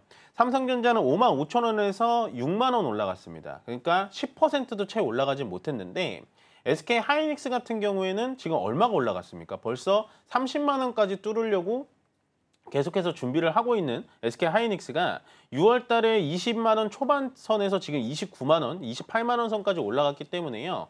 어떤 종목이 현재 반도체에서는 대장주다라는 게 여실히 보여주는 거고, 어저께 이제 SK 하이닉스가 좀 추가적인 상승이 나왔다는 건 마이크론의 실적이 나왔잖아요. 그 마이크론의 실적이 굉장히 잘 나왔습니다. 근데 그 마이크론의 실적을 다시 한번 열어보니까 HBM 쪽에서 실적이 잘 나왔구나라는 게 SK 하이닉스한테는 주가의 호재로 반영이 된 겁니다. 물론 어저께의 급등과 이제 신고가 영역에서 추가적인 상승이 오늘은 어느 정도 조정을 받아줄 수는 있겠지만, 저는 아직도 SK 하이닉스와 삼성전자 중에 어떤 종목이 훨씬 더 낫냐라고 한다면 현재도 신고가를 쓰고 있는 SK 하이닉스가 앞으로도 훨씬 더 좋아 보인다라는 의견 전달해드리겠습니다. 네, 좋습니다. 반도체 투톱에 대한 정리까지 해주셨으니까요. 코멘트 잘 참고해보시면 좋을 것 같습니다. 그렇다면 좀 스테이블 코인 관련해서 좀 이 전략을 세워보면 좋을 것 같은데, 간밤에 코인베이스가 또 장중 신고가를 터치하기까지 했습니다. 그리고 카카오베이도 이에 대한 모멘텀 받으면서 24일과 26일에 거래가 정지되기까지 했는데요. 오늘 거래가 다시 풀렸습니다. 그런데 11% 급락을 하고 있거든요. 네네. 사실 스테이블 코인 관련해서 전문가님께서도 좋은 이야기 계속해서 긍정적인 전망을 주셨는데, 지금 이럴 때 어떤 전략을 다시 세워봐야 할지 좀 필요할 것 같습니다. 어떻게 세워보면 좋을까요? 이제부터는 어떻게 봐야 되냐면 네. 스테이블 코인이라는 재료는 아직도 살아있어요. 제가 봤을 때. 근데 주가가 떨어지니까 뉴스에서도 좀 공포심의 뉴스도 나오고, 네. 거기다가 한국은행까지도 스테이블 코인의 위험성에 대해 얘기하다 보니까 주가가 좀 밀리는데요. 이럴 때 우리는 뭘 생각해야 되냐? 스테이블 코인 관련, AI 관련 어떤 종목이 찐또백이구나라고 생각을 해주시는 게 좋을 것 같아요. 오늘 같은 날 카카오페이가 많이 좀 밀리고 있습니다. 어저께 거래 정지가 나왔기 때문에 어저께 스테이블 코인 관련된 종목들이 하락 조정을 받은 걸 오늘 대신 받는 느낌이 좀 들고요. 반면에 현재 AI의 대표주라고 불리는 네카오죠. 네이버와 카카오는 이제 이틀간의 조정을 마치고 오늘 상승은 아니지만 어느 정도의 횡보세를 보여주고 있다는 건 아직도 이 스테이블 코인과 AI, 특히나 IT 관련된 종목들은 매기가 끝나지 않은 것 같다라는 생각을 하고 있습니다.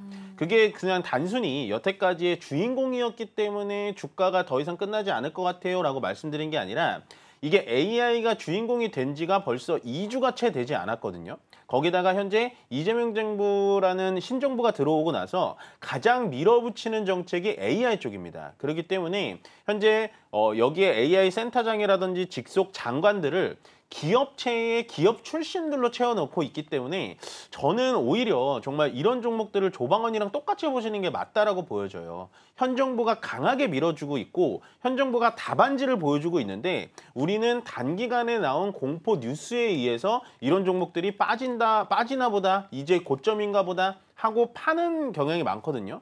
저는 아직도 좀 홀딩하고 기다려보시는 게 훨씬 더 좋아 보이고요.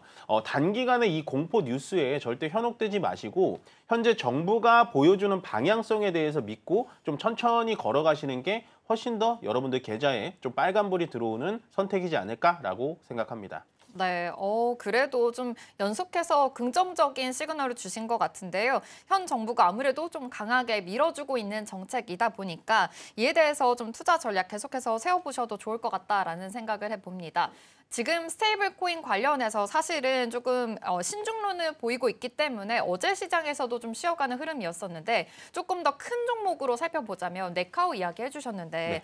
사실 네이버가 조금 한 상거래 정도는 쉬어가는 흐름이었잖아요. 네. 이럴 때 차라리 지금 담아보는 전략으로 계속해서 취하면 괜찮을지, 네카오 쪽 좀 큰 종목은 어떻게 바라보면 좋을까요? 그러니까 이게 지금 어떤 종목이 제대로 수혜주고 어떤 그러니까요. 종목이 가짜 수혜주인지 이제 나오는 거거든요. 뭐 제가 특정 종목, 작은 종목명을 말씀드릴 수는 없지만 네카오 외에 지금 작은 종목들은 어저께부터 엄청 급락이 나오기 시작했습니다. 그런 게 예전에 우리가 뭐 약간 대왕고래 테마라든지 아니면은 미국 LNG 테마라든지 약간 냄새만 풍기면 올라갔던 종목들이 이게 다 지금 선별이 되는 거거든요. 근데 그렇기 때문에 현재 네카오는 아직도 저는 AI 쪽의 대장주라고 보여지고요. 실질적으로 AI를 행할 수 있는 청와대 직속 부대에 이런 출신들이 또 간다라는 게 좀 의미를 계속해서 되새김질 하시는 게 좋아 보입니다. 그래서 어느 정도 좀 조정이 지금 나오고 있을 때 전혀 겁먹지 말고 저는 좀 비중을 어느 정도 늘리면서 가보시는 것도 괜찮은 방법이지 않을까. 절대로 이 종목에 대해서 크게 흔들리지는 마셔라라고 좀 강력하게 좀 말씀을 드려보도록 하겠습니다.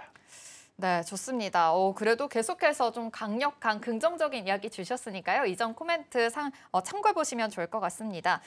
그러면 다음으로 좀 체크해 볼 게 양자 컴퓨터 이야기 해보려고 하는데 지금 정부에서 8년간 6천억 원을 투입하겠다라는 이야기도 나왔습니다. 네. 그리고 어제였죠. 퀀텀 코리아 행사를 마치게 됐는데요. 사실 양자 컴퓨터 관련해서는 좀 수급이 몰렸다가 빠졌다가 이렇게 좀 등락이 오고 가고 있는 것 같은데 이럴 때일수록 그래도 좀 롱텀으로 바라봐야 되는지 이 점 고민하시는 분들도 계실 것 같거든요. 어떻게 전략 세워보면 좋을까요? 저는 양자 컴퓨팅이 되게 좋은 테마 같아요. 되게 좋고 미래지향적이고 근데 우리가 양자까지 지금 봐야 될 것인가라고 한다면 저는 아니라고 보여져요. 양자 그 전에는 네. AI가 있고 IT가 있고 스테이블 코인이라는 더 신기술이 눈앞에 다가와 있는 신기술이 많습니다.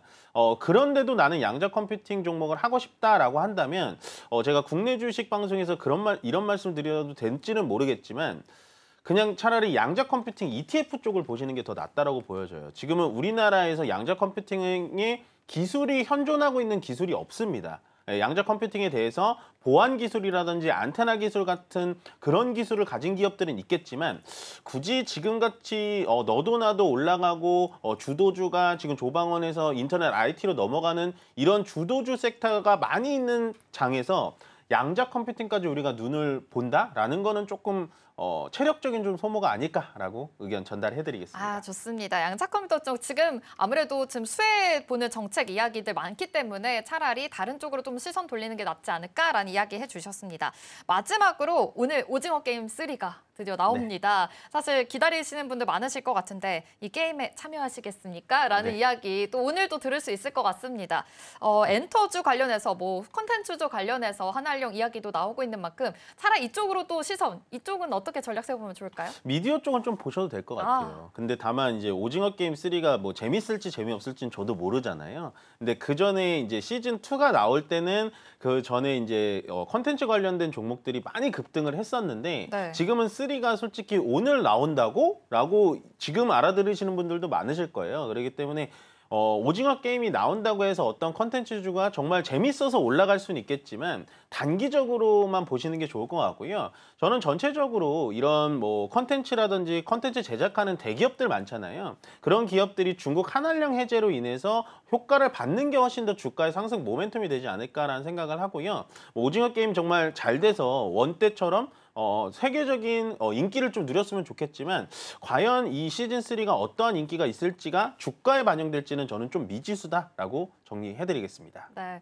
오징어 게임 3가 나오긴 하지만 지금 이에 대한 모멘텀보다는 좀 더 멀리 봤을 때 중국의 한알령이라든지 정책에 대한 모멘텀까지 기대해 보시면서 차라리 큰 미디어 쪽 이제 전략 세워보시면 좋을 것 같다라고 이야기해 주셨으니까요. 참고하시기 바랍니다. 스탁포인트는 여기서 마무리하도록 할게요. SCTV 이민 전문가와 함께했습니다. 고맙습니다. 네, 고맙습니다.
네, 계속해서 캐스팅콜로 이어가 보도록 하겠습니다. 오늘 도움 말씀에는 기업공시연구소 변영인 대표 자리해 주셨습니다. 대표님 어서 오세요. 네, 반갑습니다. 네, 금요일 시장 먼저 분위기 점검해 보겠습니다. 코스피가 보합에서 계속 오르락내리락 반복합니다. 다시 3079선에서 약보합까지 좀 돌아섰고요. 환율이 1352원 90전까지 좀 떨어졌는데 그럼에도 불구하고 현물 시장에서는 좀 돌아오지 않는 분위기가 나타나고는 있습니다. 개장 분위기 어떻게 해석을 좀 해보면 좋을까요? 네, 어제 코스피, 코스닥 모두 다 이제 지수 조정을 좀 받았는데 뭐 특별한 어떤 대외 이슈라든가 변수에 좀 요인이 없는 상태에서 조정을 좀 받았었고 오늘도 시초의 어떤 반등의 어떤 폭들보다는 혼조 양상에서 흐름들 좀 이어가고 있는 모습을 좀 보이고 있다는 차이가 좀 있겠습니다. 다만 어제 하락 부분들 오늘 소폭의 어떤 반등 부분에 대한 이 큰 의미를 좀 두는 것은 좀 무리하지 않나라 좀 보는 게 최근에 코스피 기준에서 ADR 지표라든가 RSI 지표가 과매수권, 과열권에서에 대한 흐름을 재차 좀 이어갔던 부분들이었기 때문에 어찌 보면 좀 당연한 조정 절차를 좀 거치고 있는 저는 뭐 아주 뭐 긍정적인 흐름을 좀 유지하고 있다라고 볼 수가 있겠습니다. 과거에도 이전 고가를 좀 경신하는 흐름에서 지수가 좀 단기적으로 좀 상승했을 때는 상승해야 하는 차익 매물을 출해야 하는 그런 부분들을 충분히 좀 소화하고 나서 올해 연속성 있는 수급의 어떤 유입 효과, 특히나 외인과 기관을 좀 중심으로 한 수급의 연속성이 재차 좀 이어지고 있는 흐름에서에 대한 고가 경신을 이어갔다는 점을 좀 기억을 하면 최근에 어떤 뭐 수급 부재라든가 이런 부분들은 좀 아니기 때문에 큰 의미를 두기보다는 오히려 건전한 조정을 오히려 종목 선별 관점에서에 대한 매수의 기회를 좀 활용해 볼 수 있지 않을까라고 좀 판단이 좀 되고 있고요.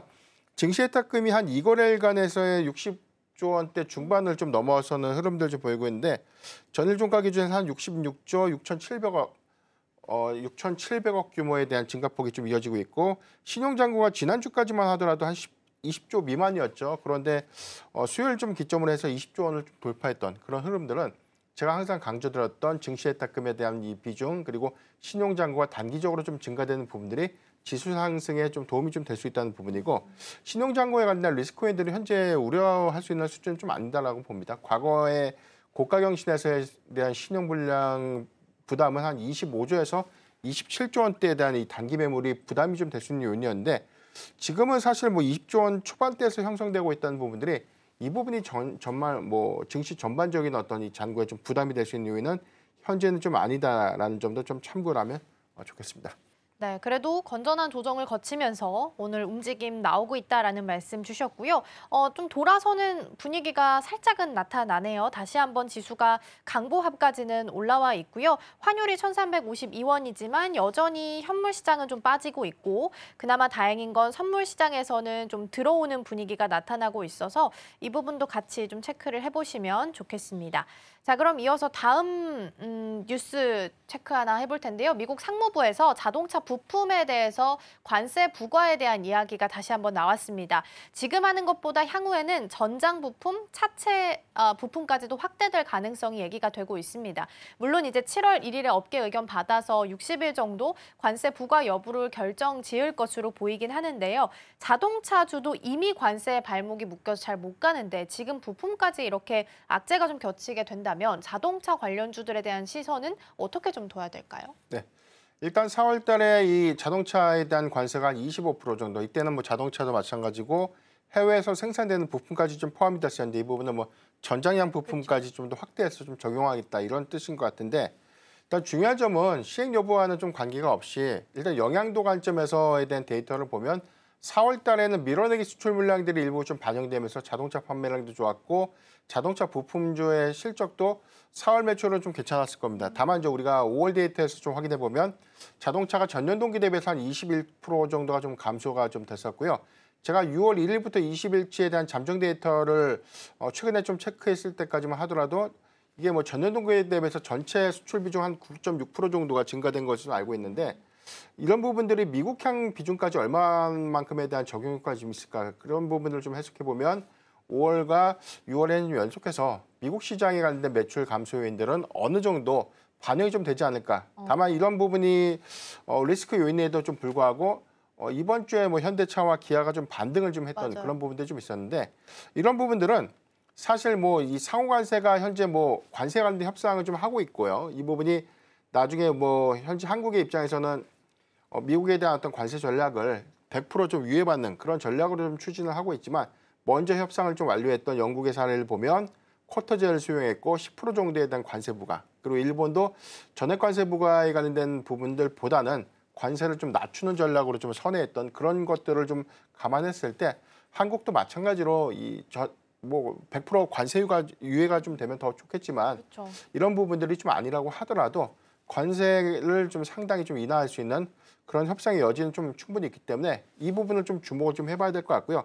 최악의 상황에서 25%의 관세 부과가 확정이 되고 이게 장기화가 좀 된다라면 이때부터는 좀 전략과 영향도를 좀 고려를 좀 해봐야 될 것 같은데 일단 현대차, 기아의 경우에는 지금 현대가 미국 안에 이제 메가플랜트 공장을 보유하고 있죠. 여기서 이제 현재 가동률이 20에서 한 25%예요. 지금 초기 비중이기 때문에 이 부분에 대한 가동률을 50% 이상 정도 좀 상향시켰을 때에 대한 관세에 관련된 어떤 이 수익 개선 부분들은 일정 부분 상쇄시킬 수요가 있겠고요. 부품주의 이 밸류체인은 그 상황에 따라서 좀 연기될 수 있는 부분들이 있는데 특히나 이 부품이라고 하더라도 우리가 CKD라고 좀 불리고 있는 반제품이라는 부분들을 미국 안에서 2차 가공을 거쳐서 좀 공급하게 될 때 관세를 좀 회피할 수 있는 그런 부분들이기 때문에 전략이 좀 다양해질 수 있기 때문에 현재 이런 어떤 관세 리스크들을 모두 다 전액의 어떤 손실 리스크로 좀 반영시키는 것은 다소 좀 무리가 있다. 그래서 앞으로의 어떤 전략과 관세에 관련된 영향도를 좀 더 주목해 볼 필요가 있지 않을까라고 좀 판단해 보겠습니다. 그러네요. 반제품에 대한 아이디어도 있는 것처럼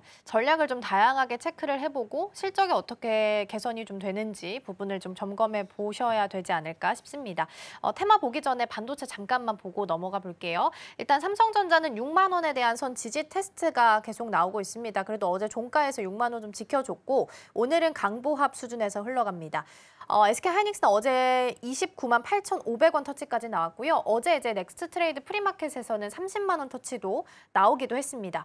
오늘은 좀 엇갈리면서 흘러가고 있는데 대표님 그동안 3,000피 오는 동안 삼성전자의 영향력이 굉장히 약했잖아요. 네. 오늘 시작 이런 분위기를 봤을 때 오늘부터 삼성전자의 영향력이 조금은 확대될 가능성에 대해서 좀 열어줄 수 있을까요? 사실 최근에 SK하이닉스의 상승 탄력도가 굉장히 좀 좋았고 마이크론의 실적 발표, 여기서 발표됐던 세부 데이터도 다 좋았습니다. 디램 부분도 사상 최대 매출을 했고 HBM은 이전 분기 대비해서 한 50% 정도 실적이 좀 상향됐고요. AI 데이터 향 수요가 재차 좀 증가됐던 기조들은 엔비디아의 이런 어떤 실적 기조와 좀 이어지는 연속성을 좀 보였기 때문에 여기도 해서 엔비디아와 마이크론의 차기 가이던스도 상향 제시된 점은 분명히 HBM의 이 하반기 전망을 굉장히 좀 긍정적으로 확인할 수 있는 계기가 좀 됐는데 컴콘에서 약간의 노이즈가 좀 있었다면 일단 이런 발언들이 있었습니다. 이 레거시 부분의 일단 매출 부분들은 선주문 물량들이 좀 반영됐던 효과가 좀 있었다. 그리고 여기 대해서 하반기 레거시 부분에 관련된 부분들은 관세 영향도를 우려하는 그런 어떤 메시지가 좀 노이즈가 좀 됐기 때문에 어제는 전반적인 시장 조정도 좀 있었지만 SK하이닉스 대비 삼성전자가 좀 밀리게 된 그런 계기가 일단 HBM에 관련된 모멘텀을 전혀 좀 받지 못하고 있는 부분들 여기도 해서 레거시 관련된 업황에 대한 어떤 일부 노이즈가 좀 반영이 됐지만 이런 부분들 좀 차치하더라도 4월부터 이 메모리 가격의 상승분을 좀 반영을 시켰어요. 그래서 삼성전자가 이전 컨퍼런스 콜에서 언급했던 1분기 실적 저점을 통해서 2분기의 개선 가능성을 좀 언급을 했기 때문에 이번에 증권사의 실적 추정치가 높아진 것은 아니고요. 여기도 해서 컨센도 부합 내지 소폭 좀 하회가 좀 예상되고 있지만 저는 그래도 이익 기여 효과들을 좀 감안했을 때 1분기보다는 조금 더 유사한 흐름을 보여줄 수 있지 않을까. 그래서 삼성전자의 경우에는 현재 부재된 HBM 모멘텀을 하반기 얼마만큼 빠르게 좀 상쇄시킬 수 있을까. 이 부분이 좀 중요한 전략이 좀 될 것 같고요. 이 레거시 관련된 어떤 업황 노이즈 부분들은 상당히 주가에 그동안 좀 발목을 잡았던 영향들이기 때문에 6만 원대에 대한 지지를 확실하게 좀 보여준다면 이를 시점으로 해서 저는 점진적인 좀 상향 좀 예상될 수 있지 않을까. 중요한 부분은 2분기 실적이 변곡점이 좀 되지 않을까. 그렇게 판단하고 있습니다. 그러네요. 2분기 실적이 변곡점이 될 수 있다라는 말씀 주셨는데 아마 7월 초쯤 되면 2분기 잠정 실적이 나올 겁니다. 근데 지금 이제 추정치를 좀 봤을 때는 2분기 영업이익이 지금 6조 7천억 정도로 예상이 되고 있습니다. 그러면 이제 YOY 대비해서는 한 34%가 줄어드는 규모이기 때문에 이걸 좀 뛰어넘는 실적이 나온다면 주가가 반응해 주겠지만 그렇지 않다면 또 다시 한번 6만전자선을 이탈할 수도 있지 않을까라는 위험성에 대한 부분도 고민을 좀 해봐야 되지 않을까 싶습니다. 자, 그럼 오늘 올라오고 있는 테마들도 이어서 점검해 보도록 하겠습니다. 네, 첫 번째 테마로는 원전입니다. 그리고 조금 더 넓게 보면 전선까지도 좀 볼 수 있을 것 같아요. 일단 어제는 원안위에서 원전 해체에 대한 승인이 이뤄지게 되면서 해체 시장이 새롭게 열리게 됐습니다. 이에 대해서 오늘 개장하고 나서는 뭐 이쪽으로 거의 다 테마는 상위 테마로 이름을 좀 올리고 있는 상황이다라고 보시면 될 것 같고요. AI에 꼭 필요한 부분이죠. 그럼 전력원은 어디서 가져올 거냐 하면 원전이고 그걸 어떻게 끌어올 거냐라고 본다면 전선이 될 수 있습니다. 그래서 좀 더 크게 보면 전선까지도 시간 허락하면 같이 점검을 좀 해보도록 하겠고요. 두 번째 열어보겠습니다. 네, 조선 방산입니다. 역시나 이쪽은 조정을 받았을 때 담았어야 했나라는 생각이 들 수밖에 없죠. 일단 방산도 다시 한번 좀 오름세를 시연을 해내고 있는데 방산은 다시 한번 우리나라에서 컨트롤 타워 만든다라는 이야기도 있고요. 대통령실에서는 전담 비서관에 대한 이야기들도 있어서 긍정적인 뉴스가 좀 나오고 있는 상황입니다. 마지막 열어볼까요?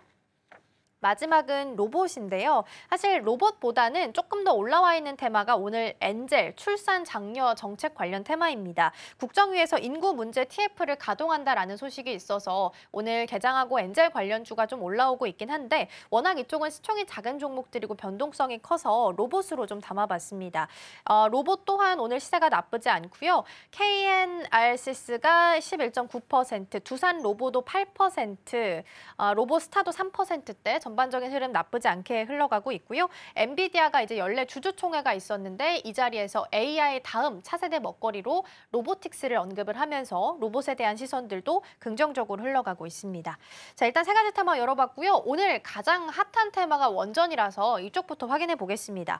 영구 정지 8년 만에 원전 해체를 앞두게 됐습니다. 그러면서 500조 시장 이야기가 다시 오픈했다 이야기가 나왔는데 투자 포인트 어떻게 좀 삼아봐야 될까요? 네, 어제 저녁 6시 정도에 속보를 발표가 좀 됐었고요.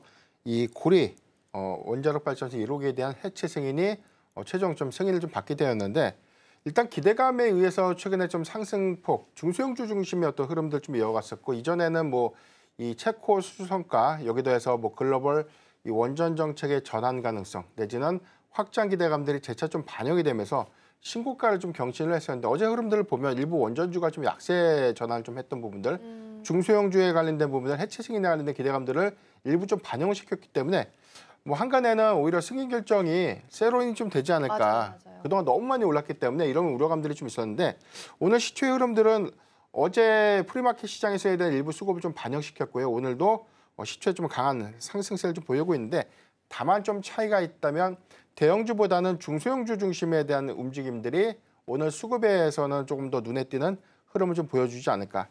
이번 승인에 따라서 의미가 굉장히 좀 중요한 포인트가 좀 될 건데 일단 하반기 원전 해체에 관련된 착공이 좀 시작될 것 같고요. 이 부분이 2037년 최종 승인이 최종 이 해체가 좀 완료되면 여기서부터는 한 12년에서 13년 정도에 대한 이 경과가 좀 걸리게 되는 그런 셈이고 전체 어떤 투입 예산이 1조 700억 원이기 때문에 이 부분을 한 12년에서 13년으로 좀 나눠서 봤을 때 일단 이게 실적에 주는 어떤 기회 효과들이 좀 크다고는 좀 볼 수는 없죠. 사업 부분이 그렇게 뭐 큰 부분이 아니기 때문에 실적에 관련된 기대 요인들이 높다라고 좀 볼 수는 없는데 앵커님께서 언급을 하신 것처럼 이 부분이 일단 전체 글로벌 원전 해체 시장이 한 500조 원 규모로 좀 추정되고 있고 한국이 한 번도 해체에 관련된 노하우라든가 기술을 평가받을 수 있는 그런 기회가 없었던 것이기 때문에 이번 뭐 고리 원전 1호기를 좀 통해서 기술력에 관련된 경쟁력을 확인하거나 향후에 해체 시장을 좀 진입할 수 있는 굉장히 상징적인 어떤 이 전환점에 좀 돌입했다라고 좀 판단이 좀 되고 있습니다.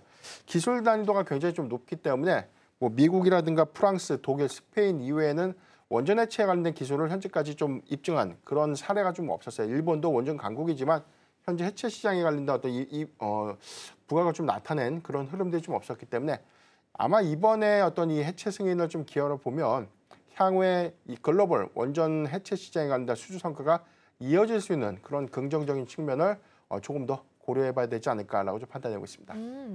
그렇군요. 이게 어떻게 보면은 실적에 대한 기여도가 크지는 않을 수도 있다. 왜냐하면 장기적으로 한 12, 13년, 최대 보면 15년 이야기도 나오고 있어서 그렇게 해서 지금 들어가는 비용을 나눠봤을 때는 실적에 대한 기여도가 크진 않을 수 있다. 다만 글로벌리하게 움직임을 봤을 때는 큰 시장이 열렸다라는 부분에 있어서는 높은 점수를 좀 줄 수 있겠습니다. 다만 이제 트랙 레코드가 지금까지 우리나라가 없었기 때문에 이번 고리 1호기를 통해서 트랙 레코드를 쌓아간다라는 부분에 포인트를 좀 두시면 좋지 않을까 싶습니다.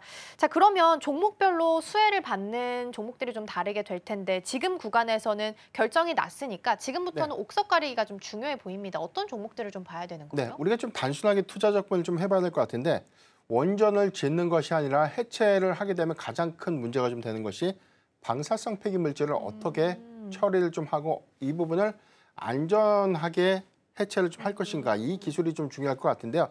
대체적으로는 지금 한국전력이 한수원이 대체적으로 한 98종의 신기술을 좀 보유하고 있다고 합니다. 그래서 이제 이게 일반 업체들이 좀 접근할 수 있는 기술력들은 좀 아니기 때문에 이런 관점에서 보면은 뭐 방사능 검사기기와 뭐 계측 기술 이런 부분들에 좀 수혜가 좀 예상될 수 있겠고요.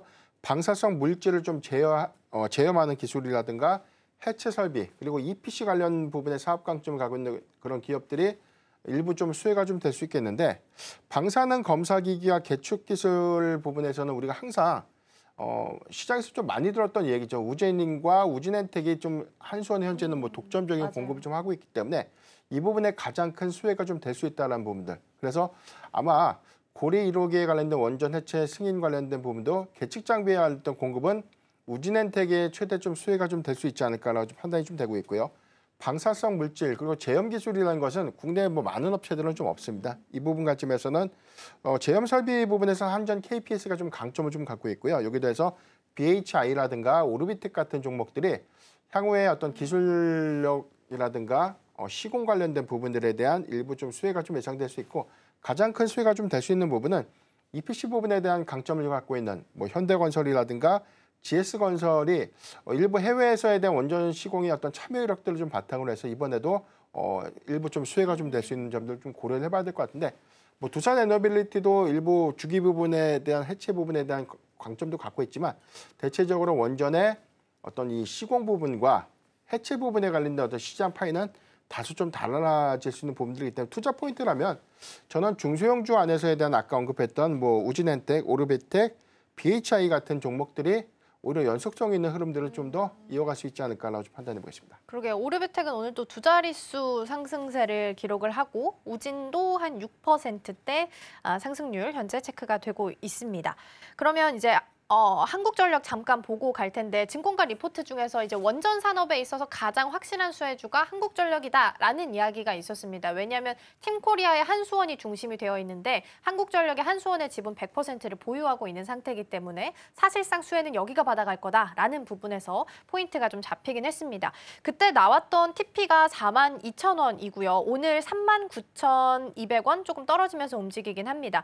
42,000원으로 봤을 때는 룸이 그렇게 많이 남아있는 상황은 아니거든요. 그럼에도 불구하고 리포트처럼 원전에 대한 후발주로도 판단할 수 있는 거예요? 네, 일단 최근에 너무 강했기 때문에 이 2017년 10월 주가에도 한 7년 8개월 만에 대한 고가 경신을 했기 때문에 한전이 이렇게 강한 모멘텀을 좀 받을 수 있었을까 제 의구심이 좀 있었고요. 다만 저는 조금은 회의적인 시각을 좀 갖고 있는데 한국전력이 사실 체코원전에 대한 수주 성과를 좀 보였을 때 사실 EPC 부분에 대한 수혜 부분이기 때문에 한수원은 즉 뭐 한국전력이죠. 그렇기 때문에 이 부분이 뒤늦게 수급을 좀 탄다는 것은 다소 좀 인위적인 수급이 아니었나라는 생각이 좀 들고요. 다만 연속성 있는 흐름들을 좀 보여주기 위해서는 가장 중요한 체질 개선이 좀 필요할 것 같은데 현재 가장 큰 화두가 되는 것이 전기요금이죠. 지난해 뭐 하반기에는 산업용 요금 인하가 좀 있었지만 가정용 요금이 인상되지 못했던 부분들 때문에 현재 뭐 작년 기말 기준에 누적 적자가 200조가 넘고요. 그다음에 부채 비율이 한 480%를 좀 초과하고 있기 때문에 한국전력의 경우에는 사실상 이 중장기적인 어떤 이 주가 상승을 좀 억제시켰던 체질 개선, 부채 비율을 좀 감소시키거나 부채율을 급격하게 좀 떨어질 수 있는 부분들. 뭐 연간으로 따지면 한 해 이자 비용이 1조에서 많게는 한 2조까지 올라가는 부분들은 영업이익의 상당한 좀 훼손으로 좀 이어질 수 있는 부분들이기 때문에 한국전력의 경우에는 부채 비율을 좀 감소하는 그런 어떤 극단의 조치가 좀 필요하지 않을까. 해외 수주 사업에 관련된 성과도 중요한 포인트가 좀 될 텐데 일단 그런 부분에 대한 수주 연동성들은 일시적인 어떤 이 적자폭을 좀 축소하는 그런 어떤 계기로는 좀 작용하겠지만 원천적인 어떤 이 수익성 지표가 좀 개선되기 위해서는 이 전력 요금에 관련된 어떤 인상 부분들이 어느 정도 좀 반영이 좀 돼야 될 것 같은데 이 부분은 정책과 좀 많은 밀접한 연계성을 좀 갖고 있다는 좀 차이가 있기 때문에 한국전력은 이 부분이 사실상 어떤 기대 요인들이지만 뭐 사실상 반대로는 노이즈가 좀 될 수도 있겠다. 좀 판단내고 있습니다. 그러니까요. 한국전력이 사실 그 전기요금이 동결됐기 때문에 오히려 하락하지 않을까라고 생각했는데 원전 모멘텀을 타면서 좀 올라오고 있고 수급도 굉장히 짱짱합니다. 이래서 외국인이 좀 담아갔나라는 생각이 들 수밖에 없죠. 그리고 기관 쪽에서도 꾸준하게 지금 한 3거래일 정도 들어오고 있는 부분이 확인되고 있으니까 함께 참고해 보시면 좋겠습니다.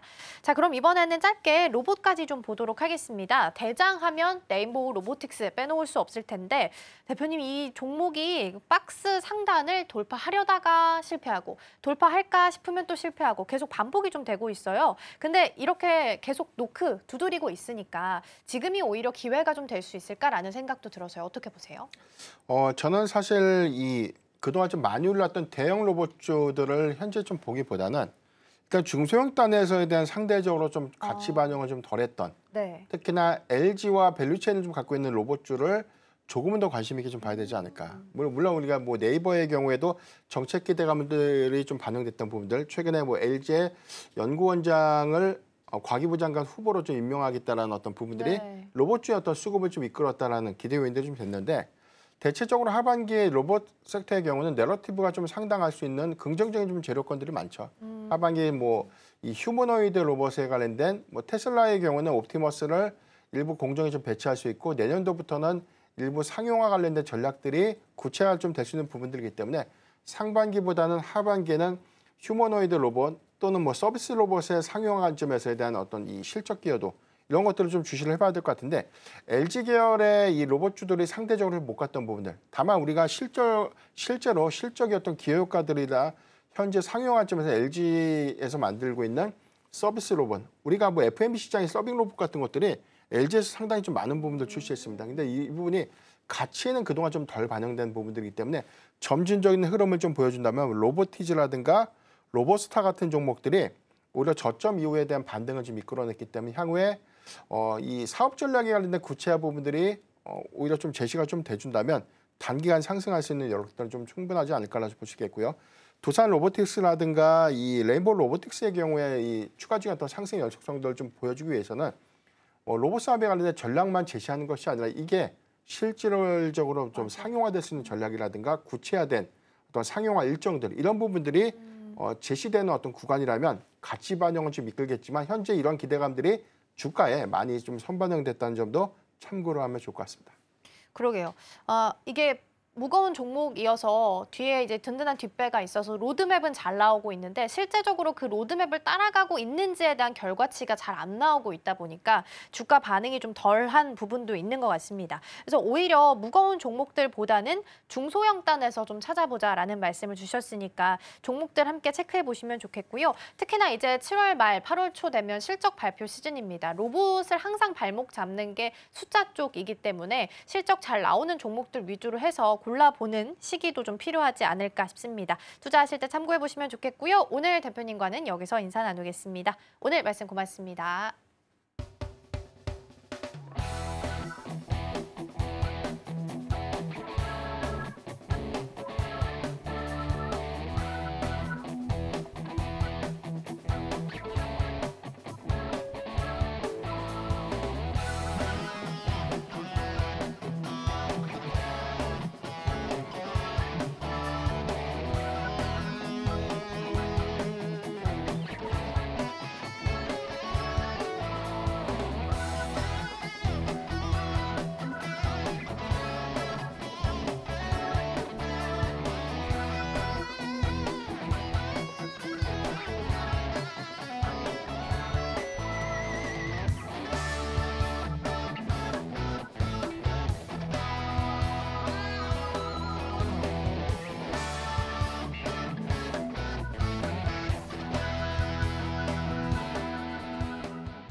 네, 이 시각 시장 상황 함께 체크해 보겠습니다. 우리 시장 계속된 상승 부담으로 현재 장 출발에는 보합권의 움직임 보이고 있었는데요. 현재 오전장에서는 어떻게 달라졌을지 지수부터 함께 체크해 보시죠. 네, 먼저 양시장 코스피와 코스닥 먼저 빨간불 켜주고 있는 모습입니다. 강보합권에서 현재 움직임 보이고 있고요. 코스피는 0.39% 상승하면서 다시금 3091선에서 움직이고 있습니다. 코스닥의 경우에는 현재 800에서 내려온 수준이면서 현재 0.28% 상승한 790선에서 움직임 보이고 있습니다. 다음으로 수급도 함께 체크해 보겠습니다. 코스피 매매 동향 살펴보시죠. 네, 현재 외국인 홀로 현재 매도 우위를 보이고 있습니다. 1,900억 원 넘게 물량을 덜어내고 있는 모습인데요. 반면 기관의 경우에는 어제까지 매도 우위를 보이다가 오늘 매수세로 다시금 전환된 모습입니다. 현재 1,000억 원 넘게 사들이면서 1,299억 원 현재 사들이고 있는 모습이 포착됩니다. 그 외 개인은 어제까지만 해도 홀로 사들이고 있는 모습이었는데요. 오늘은 소폭 줄여나가긴 했지만 490억 원가량 현재 매수 우위를 보이고 있습니다. 다음으로 코스닥에서도 수급 함께 체크해 보시죠. 네, 코스닥에서 수급 살펴보시면 마찬가지로 소폭이긴 하지만 기관의 움직임이 조금씩 들어오고 있습니다. 오늘 38억 원가량 현재 사들이고 있고요. 외국인 홀로 500억 원 넘게 현재 팔아들이고 있는 모습도 확인이 됩니다. 그 외 동학개미의 모습 역시나 코스닥에서도 확인이 되는데요. 개인에서는 현재 600억 원 넘는 수준으로 현재 매수세를 함께 보이고 있습니다. 이번에는 업종별 등락률 함께 체크해 보겠습니다. 코스피에서 상승하는 업종 체크해 보시죠. 네, 현재 오늘 보험과 운수장비, 철강 및 금속이 가장 강하게 들어가는 업종으로 분류가 되고 있습니다. 보험 쪽에서 1% 넘는 상승률이 들어왔고요. 또 운수장비 쪽에서는 0.93%가 상승하고 있습니다. 오늘 S&T 다이내믹스 관련 방산 관련주들이 특히나 올라주면서 그 여파를 이어받아서 운수장비 쪽에서 또 한 번의 상승세가 이어지고요. 그 외에도 화학과 유통업, 금융업까지 좋은 흐름 함께 이어가고 있습니다. 다음으로 코스피 시장으로 넘어가서 코스피에서도 하락하는 업종도 함께 체크해 보시죠. 네, 현재 전기가스업 3% 넘는 하락률을 그려내고 있습니다. 이 단기간에 한국전력의 급등세 때문인지 오늘 3% 넘는 하락률을 또 한번 보이고 있고요. 또는 재료가 부족하다라는 인식도 함께 이어지면서 오늘은 하락하는 업종에 랭크가 돼 있습니다. 그 외에도 이어서 증권주들 0.73% 빠지고 있고요. 운수창고 1% 미치는 수준으로 떨어지고 있고 서비스업과 음식료품 그리고 의료 정밀까지도 함께 하락하는 업종으로 구분이 되고 있습니다. 이번에는 코스닥 시장으로 넘어가서 상승하는 업종들 함께 체크해 보시죠. 네, 코스닥에서는 현재 건설주들 2%에 가까이 되는 수준으로 현재 상승하는 업종 분류되고 있습니다. 원전 해체에 대한 기대감 때문인지 2%가 넘는 수준으로 현재 올라가고 있고요. 그 외에도 기타 제조, 기타 서비스 등 함께 1% 아래 수준으로 올라가고 있습니다. 또 의료정밀기기와 섬유 의료 부문, 또 금속까지도 함께 올라주면서 코스닥 업종의 상위 랭킹이 되어 있네요. 다음으로 하락하는 업종도 함께 체크해 보시죠. 네, 오늘 코스닥 시장에서 하락하는 업종은 금융주들의 하락이 눈에 띕니다. 0.95% 하락하고 있고요. 또 그 외에도 비금속과 화학, 그리고 운송과 일반 전기전자까지 함께 빠지고 있습니다. 또 그간 많이 올라졌던 섹터인데 오락문화 쪽도 그동안 상승불을 켜주다가 오늘은 다시금 하락하는 업종으로 전환을 한 모습입니다. 그렇다면 이번에는 거래대금 함께 살펴보겠습니다. 거래대금 상위 종목도 함께 체크해 보시죠. 먼저 코스피입니다. 네, 오늘 거래대금 상위 종목 살펴보시면 반도체 투탑의 희비가 또 한번 교차되고 있습니다. 어제 30만 닉스를 달성하는지에 대한 여부가 오가는 가운데 오늘은 또 0.17% 하락을 하면서 29만 2천 원 선에서 현재 움직이고 있고요. 삼성전자의 경우에는 어제는 하락불 켰던 반면 오늘은 0.17% 강보합권에서 움직이면서 6만 원 선을 넘어가고 있는 상황입니다. 네, 특히나 이 반도체의 경우에는 지속적으로 HBM 품질 문제 관련해서 삼성전자와 SK하이닉스의 희비가 교차하는 상황인데요. 사실 시장의 분위기로는 SK하이닉스의 반응이 조금 더 좋지만 삼성전자가 이 품질 문제를 어떻게 해결해 나갈 것인가가 시장의 관건으로 파악이 됩니다.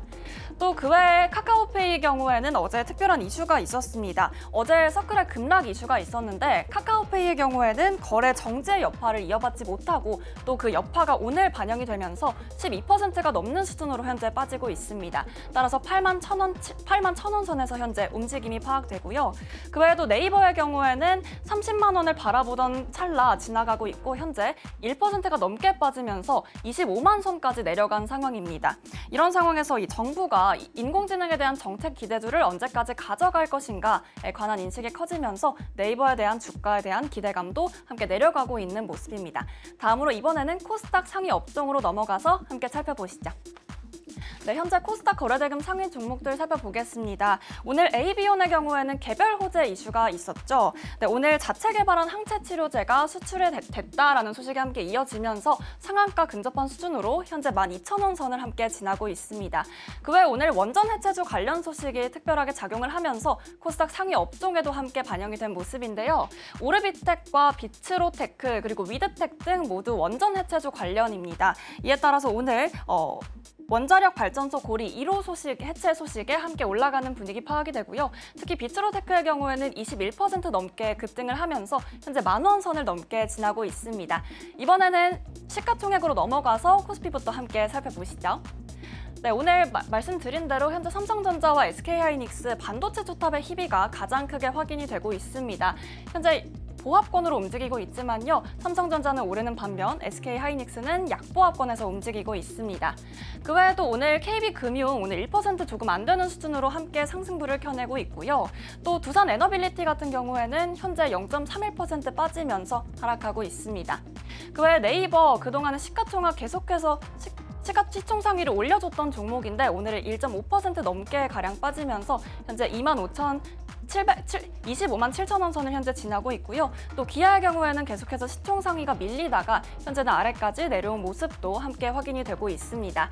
계속해서 오후장까지 이어지는 상황 저희와 계속해서 함께 해주시기 바랍니다. 지금까지 시황센터에서 전해드렸습니다. 네, 오늘 지수가 코스피도 그렇고 코스닥도 모두 보합 수준에서 계속 오르락 내리락 반복하면서 힘겨루기 하고 있습니다. 그래도 다행인 건 선물 쪽에서 이 외국인의 매수 규모가 좀 늘어나고 있고요. 현물 쪽에서는 매도에 대한 폭이 조금씩 줄어들고 있는 상황입니다. 금요일장이라 좀 다소 한산하긴 하지만 오후장까지 지수가 상승불 켜 나갈 수 있을지 체크해 보시면 좋겠습니다.